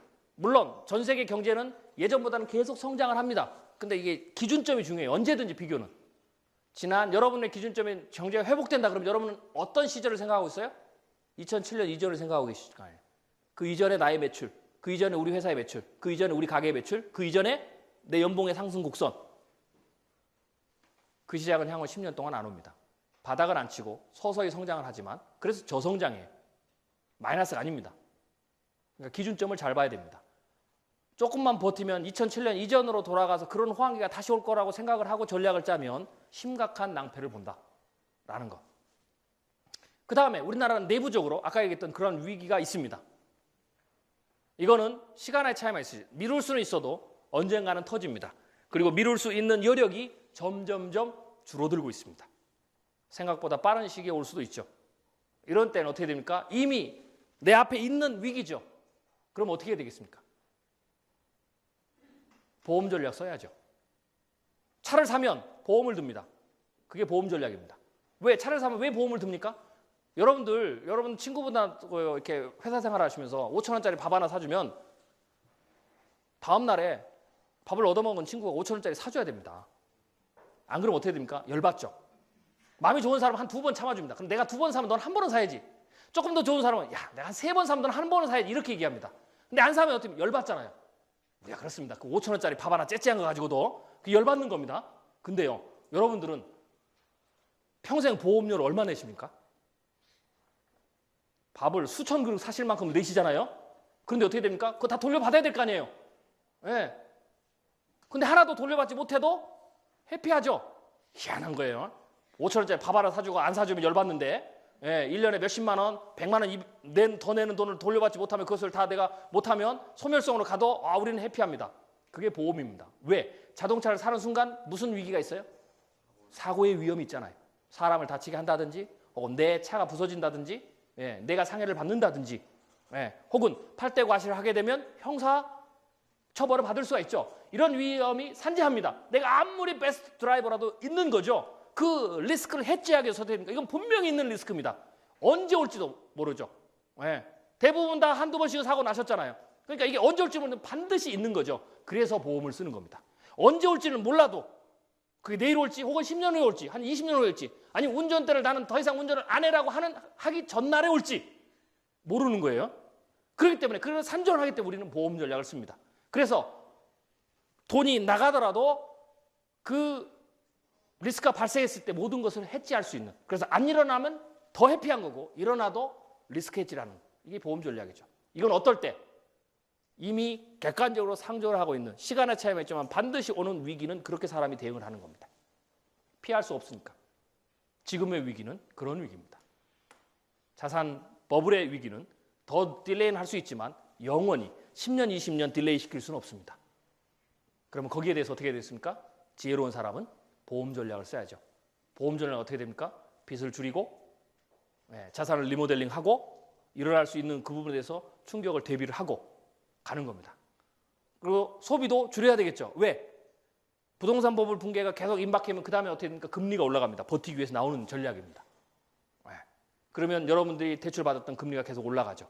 이러한 부분에 대해서 보험 전략을 써야 됩니다. 소비를 줄이고 빚을 줄이고 하는 전략. 그러니까 뭐 간단히 이렇게 합니다. 명품백 사실 거 몇 년 후에 사세요. 뭐 이런 겁니다. 이게 보험 전략. 그럼 어떻게 되느냐? 일어나면 대비가 되죠. 다 준비를 해놨으니까. 피해를 최소화시킬 수 있습니다. 내 자산에 대한 최소화. 최소화를 시켜야 그 다음에 일어날 수 있죠. 죽어버리면 끝나버립니다. 완전히 무너져서 신용불량자 되고 파산하면 끝나버려요. 그러니까 그 상태는 피할 수 있는 걸 해야 되죠. 그 다음에 두 번째, 안 일어나면 최 소장님 참 그렇게 얘기하더니 참 전부 다 뻥이야. 하나도 안 맞았어. 그러면 해피한 거잖아요. 세이브 해놨으니까 그만큼 여력이 있는 거죠. 그때 가서 마음껏 지르세요. 이게 지금의 이 국면을 통과하는 보험 전략입니다. 이것을 여러분들 수립을 하셔야 돼요. 소득에 있어서도 준비를 하셔야 됩니다. 왜? 만약에 그런 리스크가 오면 내 직장이 내 소득이 어떻게 될지 몰라요. 최악의 경우 직장을 잃을 수도 있고요. IMF 때처럼. 그 다음에 최소한을 하더라도 여러분 봉급이 감소되거나 혹은 그대로 유지될 수가 있어요. 더 오르지 않고. 그러면 어떻게 돼요? 인플레이션이 계속 올라가기 때문에 화폐 가치가 상승되면 실질적인 봉급이 감소됩니다. 그럼 어떻게 돼요? 여러분이 지출할 여력이 감소되죠. 이러한 부분에 대해서도 준비를 하시는 게 굉장히 중요하다라는 거죠. 그 다음에 또 자산 부분에 있어서 자 부는요. 제가 2030년 부의 미래지대를 썼지만 부는요. 두 가지 방법이 있어요. 사람이 부를 얻는 데는요. 하나는 자산 효과가 있고 그게 부동산이나 주식 뭐 이런 채권, 이런 자산에 투자해서 시간이 돼서 시간에 의해서 자산 가격이 올라가서 부가 상승하는 자산 효과가 있고요. 또 하나는 소득 효과가 있습니다. 내가 일을 해서 버는 돈. 이 두 가지가 언제든지 상존해요. 이게 시소처럼 움직입니다. 지난 10년은 자산 효과가 올라간 거고요. 앞으로는 자산 효과가 떨어지는 겁니다. 지금은 소득 효과가 그래서 상대적으로 올라가죠. 그래서 향후 10년은 소득 효과를 통해서 부를 발생시키는 게 훨씬 더 좋은 전략입니다. 왜? 새로운 산업이 오거든요. 새로운 산업이 올 때 내가 거기에 대해서 1차적으로 잘 대응을 하면 IT 제2차 혁신, 바이오 테크놀로지, 나노 테크놀로지, 전기 자동차, 스페이스 테크놀로지, 신재생 에너지 이런 새로운 산업이 열립니다. 비즈니스 히스토리를 보면 40에서 60년마다 한 번씩 나오는 새로운 산업이 향후 20년 동안 함께 쏟아져 나옵니다. 그때 선점하게 되면 부가 큽니다. 미리 준비하는 사람. 그 산업이 펼쳐질 거에서 기업이 그렇게 방향을 틀죠? 그럼 기업이 방향을 틀면 어떻게 됩니까? 거기에 필요한 인재를 뽑아야 되겠죠. 그 능력을 가진 사람이 어설프게만 알아도 모르는 사람보다는 스카웃이 됩니다. 그게 소득 효과 때 나타난 현상입니다. 그 변화의 흐름을 미리 인식하셔서 공부를 하셔야 됩니다. 준비를 하셔야 됩니다. 그게 직장 내에서도 그럴 수가 있고요. 신사업을 펼치면 어떻게 됐습니까? 거기에 내가 BT 산업, 우리 회사가 BT 산업을 미래형 신산업을 한다 그러면 어떻게 되겠어요? 일단 1차적으로 회사 안에서 그것에 대해서 경험이 있거나 공부를 하거나 준비한 사람을 차출할 거 아니에요. 왜? 팀을 구성해야 되니까. 그때 가서 땅을 치고 후회하지 마시라 이 말이에요. 만약 그렇게 차출이 돼서 그 사업이 성공하면 어떻게 됩니까? 승진하는 거죠. 승진하면 샐러리 올라가는 거죠. 이게 소득 효과입니다. 준비한 자에게서. 그러면 산업의 흐름, 우리 기업이 어디로 흘러가는지, 어떤 것을 신사업을 삼는지, 어떤 리스크를 탈출하려고 노력하는지, 리스크 탈출에서도 해법입니다. 이 문제를 어떻게 풀어야 되는지에 대해서, 어떻게 리스크 탈출하는 데서 아이디어와 지혜가 있는 사람을 뽑겠죠. 그게 바로 소득 효과를 만들 수 있는 길입니다. 향후 10년은 소득 효과의 시대다라고 보시면 돼요. 그래서 자기 개발을 하시더라도 그런 쪽에 기업의 변화의 흐름, 신산업의 흐름 이런 부분들을 보고 공부하시는 게 굉장히 좋습니다. 그 다음에 그래도 투자는 해야 되겠죠. 왜? 투자하지 않으면 리스크가 노후의 리스크가 크니까. 그러면 어떻게 되느냐? 지금부터는요. 투자를 할 때 묻지마 투자는 절대로 하지 마세요. 첫 번째, 공부하세요. 그들을 이길 수 있는 길은요. 외국 자본하고 막대한 부를 가지고 있는 자본력을 가지고 있는 기관들하고 싸워서 여러분 이길 수 있는 길은요. 공부입니다. 금융에 대해서 공부하셔요. 시장에 대해서 공부하시고 주식시장의 테크니컬 분석을 하라는 얘기가 아니고요. 불확실성의 시대는 테크니컬 분석이 기술 분석이 안 맞습니다. 기술 분석은요. 예전의 것을 가지고 추세 분석을 하는 겁니다. 그거는 확실성의 시대. 이 패턴이 유효할 때 그게 맞는 겁니다. 다시 말해서 예전의 경험과 예전의 분석과 내 정보가 앞으로도 유효하다고 했을 때가 기술 분석이 맞아 떠돌릴 때입니다. 그 시대를 확실성의 시대라고 그래요. 불확실성의 시대는 뭐냐? 예전의 분석이, 예전의 패턴이 안 들어맞는 시대가 불확실성의 시대입니다. 왜? 나는 그 패턴을 생각했는데 반대로 가잖아요. 그래서 불확실성, 의사결정을 못한다 이 말입니다. 지금 앞으로 10년, 20년은 불확실성의 시대입니다. 예전의 패턴이 안 맞죠. 그 대표적인 사례가 뭡니까? 미국의 그게 무슨 펀드죠? 롱텀 캐피탈. 그 회사 승승장구 블랙박스를 통해 가지고 노벨상을 받은 수학자 그 두 분이 블랙박스를 만들어서 승승장구했죠. 한 번에 갔죠? 롱텀 캐피털 매니지먼트사 한 번에 갔죠? 그 이론 때문에 노벨상까지 땄는데요. 러시아의 붕괴, 불확실성이죠. 그래서 어떻게 되면 그 전에 모든 계산이 하나도 안 맞고 그래서 무너졌습니다. 이게 불확실성의 시대입니다. 향후 10년은 그런 가능성이 크다. 그렇기 때문에 기술 분석에 너무 의지하게 되면 큰 코를 다치게 됩니다. 그래서 이런 시대에 어떻게 되냐? 거시죠. 그 외의 부분에 공부를 하셔야 됩니다. 미국의 중국의 관계, 우리나라 아까 그런 얘기, 그 다음에 일본의 사태 이런 부분에 대해서 기존의 우리의 패턴에 다른 방향에 힘을 줄 수 있는 게 뭔지에 대해서 연구를 하셔야 됩니다. 그게 들어오면 기존에 있던 가는 방향을 바꿉니다. 네. 어렵죠? 못 하시겠으면 하지 마세요. 그게 답입니다. 뭘 하려고 그러세요? 들어가 봐야 이르니까. 차라리요, 제로금리, 마이너스 금리라도 은행에다 넣어놓는 게 낫습니다. 왜? 주식시장에 그러고 넣어놓으면 본전도 못 건져요. 그러니까 하지 마세요. 하시려면 공부하세요. 심플합니다. 네. 만약 우리나라 같은 경우에는 이 금융체제가 달러하고 주식하고 반대로 움직이는 거 여러분 아시죠? 모르시는 것 같네요. 네. 왜냐하면 우리나라는 한머니에 의존하기 때문에요. 주식시장이 올라갈 때는 달러가 들어오잖아요. 그래서 달러가 하락을 하는 겁니다.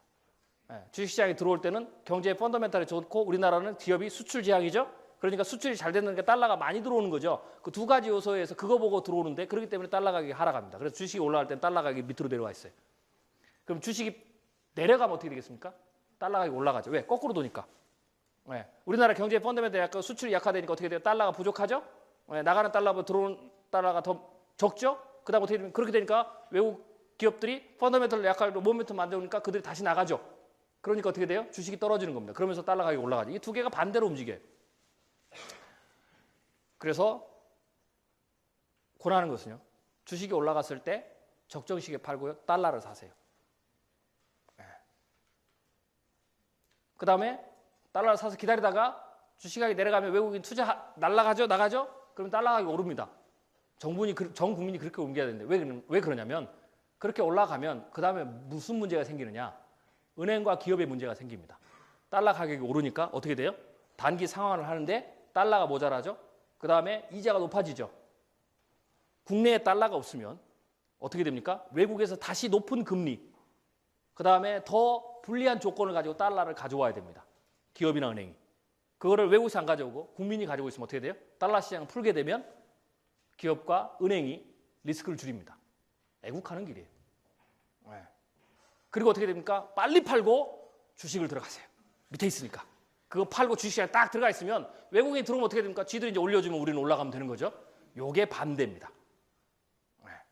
차라리 이걸 하시고 단기적인 투자는 절대 하지 마시고 절대로 끝까지 붙들고 있고 뭐 그렇게 되는 거죠. 그런 방법도 하나의 방법입니다. 그런데 그것도 거시적인 흐름을 잘 보고 상황을 잘 맞춰 하셔야 됩니다. 이런 것들이 여러분이 투자를 할 때 굉장히 중요한 겁니다. 그런데 제가 얘기하는 가장 좋은 투자는요. 여러분 자신에게 하세요. 소득 효과를 올리고 앞으로 여러분 은퇴 후에 50년을 살아야 되고요. 평균 수명 100세까지 가면 사람이 30대에 사회생활 시작해서요. 최소한 60년 이상 일해야 됩니다. 100세 살면. 그럼 어떻게 됩니까? 나 자신에게 투자해서 가장 좋은 투자는 수익률은 내 실력이 계속적으로 업그레이드돼서 내 연봉이 계속 올라가는 내 지식과 네트워크가 계속 강점을 유지해서 나를 통해서 계속 수익이 발생할 수 있도록 하는 게 최고의 투자입니다. 이거는 왜 그러느냐? 비즈니스를 할 때나 투자를 할 때요. 굉장히 중요한 게 있습니다. 저는 이제 자문을 하거나 컨설팅을 하면 딱 보면 압니다. 저 사람이 돈을 벌지 잃을지 사업이 실패할지 알지. 간단합니다. 원리가. 제가 보고 있는 굉장히 중요한 기준 중에 하나가 그 사람이 사업을 하는데요. 자기가 사업 영역이 여러 가지가 있을 거 아니에요. 마케팅부터 시작해서 여러 가지 수익 내는 구조가 그분이 실제로 직접 통제할 수 있는 영역이 얼마가 되느냐가 중요한 겁니다. 아무리 사업 아이템이 좋고 이래도 그 사람이 통제할 수 있는 영역이 적으면 실패할 가능성이 높습니다. 내가 통제할 수 있는 영역이 많을수록 어떻게 됩니까? 성공 확률이 높습니다. 왜? 문제가 통제할 수 있는 영역이 적으면 어떻게 됩니까? 만약에 여러분이 중국에 가서 사는데 나는 중국을 하나도 모르니까 중국 파트너를 했어요. 그러면 그 파트너가 내가 통제가 안 되죠. 그럼 어떻게 돼요? 그 사람만 목매고 기다려야 됩니다. 그러다 그 사람이 날아가면 끝납니다. 내가 가서 직접 적더라도 내가 통제를 해야 리스크가 생기면 어떻게 돼요? 내가 직접 핸들링을 가능하죠. 내가 적극적으로 대응이 가능하죠. 그래서 비즈니스나 투자는 내가 얼마나 통제 가능 영역이 얼마나 넓으냐에 따라서 생존이 달라집니다. 그런 의미에서 자본시장은 여러분이 통제 영역이 많이 적습니다. 대신 나는 자본시장에 비해서 통제 영역이 높죠. 내가 하면 될 거 아니에요. 주식시장은 내가 한다고 해서 되는 게 아니잖아요. 나는 소득 효과는 내가 열심히 하면 돼요. 열심히 안 해서 그러죠. 잠도 내가 줄이면 되고 공부도 하면 되는 거고 노는 것도 좀 하는 거고 내가 공부 열심히 하면 내 실력이 높아지면 그건 내가 통제할 수 있잖아요. 내 통제 영역이에요. 그러나 그 외의 시장은 내 통제 영역이 아닙니다. 여러분이 아무리 잘한다고 집값이 올라가는 것도 아니고 주식이 올라가는 것도 아니고 그냥 외부의 환경이 변화에 철저히 내가 어떻게 기다려야 돼요. 뭐 해야 돼요? 오르고 내려가는 타이밍만 들어가는 것만 내가 어떻게 할 수가 있어요. 왜? 그렇기 때문에 자기 자신에게 투자하는 게 성공의 길이 더 높은 겁니다. 두 번째, 자식에게 투자하지 마세요. 지들 알아서 살으라고 하세요. 18세 되면. 자식이 문제가 아닙니다. 내가 문제입니다. 평생 일할 수 있는 준비하셔야 되고요. 그 다음에 어떻게 됩니까? 철저하게 리스크를 줄이면서 자산에 대한 투자를 해야 됩니다. 빚을 내지 않고 절대서 빚내로 투자하지 말고요. 일확천금을 꿈꾸는 걸 버리세요. 그 다음에 내가 알뜰하게 모아서 그 돈을 가지고 차근차근 이렇게 수익률을 높여가는 거. 수익률을 높이려면 여러분이 자산시장에서 돈을 잃지 않으려면 간단합니다. 뭐 여러 가지 방법이 있는데요. 첫 번째 뭐 빚내지 않는 거고요. 두 번째 차라리 좋은 주식을 투자하고요. 또 하나가 뭐냐?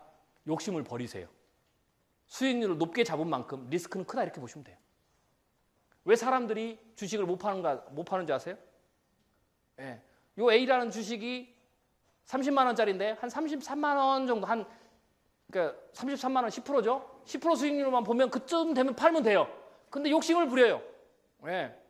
어떻게 됩니까? 한 40만 원쯤 되면 팔겠다. 그럼 이제 그때까지 기다리다가 이게 40만 원 치는 게 아니고 한 35만 원 갖다 떨어지고 이렇게 갖다 떨어지고 이러다 어떻게 됩니까? 그래서 못 버는 거예요. 수익률이 클수록. 그러니까 리스크가 커지는 거죠. 그러다 어떻게 됩니까? 들고 있다가 팔 지점도 똑같이 못 파는 거예요. 그래서 수익률을 낮추는 게 되는 거죠. 가치 투자는요. 워렌 버핏이 가치 투자의 대명사잖아요. 가치 투자는 하나의 주식을 사서 오랫동안 들고 있는 거죠. 이게 가치 투자입니다.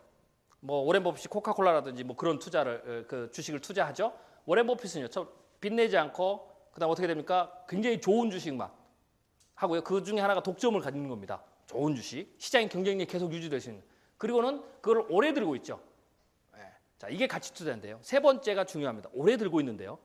워렌 버핏은 그 주식을 사서 30년을 한 번도 안 팔고 오래 들고 있지 않습니다.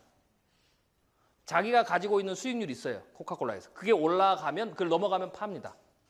그 다음에 내려와서 내가 이거는 어느 정도 더 왜냐면 주식이라는 게 삼성전자 주식도 한번 주가를 보세요. 이렇게 올라가지 않습니다. 이렇게 올라가죠. 그래서 그 텀에서 리스크를 현저히 줄인 상황에서 내가 이 정도 올라가면 팔고 이 정도 내려가면 다시 사고 그러니까 그 주식을 자꾸 샀다 팔았다 하면서 수익률을 누적시키면서 올라가는 겁니다. 이게 가치 투자예요. 그러기 위해서는 어떻게 됩니까? 그러니까 수익률을 줄이면서 올라가죠. 그게 이제 수익률을 배가시킬 수 있는 방법입니다. 가치 투자는 그렇게 하는 거예요. 그러려면 여러분들의 욕심을 버려야 돼요. 그리고 나머지 다른 걸 통해서 누적 수익률을 가지고 올라가는 거. 이러한 부분들이 투자하실 때 있어서 굉장히 중요한 포인트다라는 거예요. 그럼에도 불구하고 아까 했던 거시적 변화를 잘 보시는 게 굉장히 중요하다라는 겁니다. 자, 시간이 많이 지났는데요. 저도 집에를 가야 될 것 같습니다. 아침 새벽부터 대기업의 임원들 강의하고 지금까지 계속 강의를 하고 지금 이게 4번째 강의거든요. 저도 힘들어서 더 이상 못할 것 같네요. 오늘 참여해 주신 거 너무 감사를 드리고요. 2020년의 미래 제가 내려가는 국면을 얘기했습니다. 그러나 내려가는 거지 내려갈 때에도 잘 준비하면 올라갈 때보다 재미있는 경우가 많이 있어요. 미래에 대해서 좀 더 객관적으로 보려고 하시고요. 그러나 그에 대응하는 것은 조금 더 긍정적인 마인드를 가지시고 미래는 간단합니다. 누가 먼저 대응하느냐, 먼저 준비하느냐에 따라서 부가 달린다. 마법은 없습니다. 저희가 올해 연말에 부의 정석이라는 책을 쓸 건데요. 마법이 없습니다. 정석입니다. 미리 준비하고 선제적으로 대응하고 욕심을 버리고 그래서 정석으로 투자하고 그러면 우리 전 국민 모두가 다 부자 될 수 있습니다. 왜 그 길이 있는데 자꾸 그걸 정도를 넘어서서 결국에는 이거하고 똑같아요. 한 번의 감으로 모든 걸 다 잃고 가는 그러한 어리석은 행동을 하지 않으셨으면 좋겠습니다. 아무튼 오늘 강의가 여러분들이 여러분의 미래를 지키고 새로운 계획을 하고 현재 여러분이 가지고 있는 계획들을 조금 더 낮게 수정하는데 혹은 앞으로 여러분의 부의 전쟁에 있어서 여러분들이 조금 더 선전하실 수 있는데 조금이나마 더 도움이 되는 강의가 됐으면 하는 바람을 가지고 제 강의를 마치도록 하겠습니다. 감사합니다.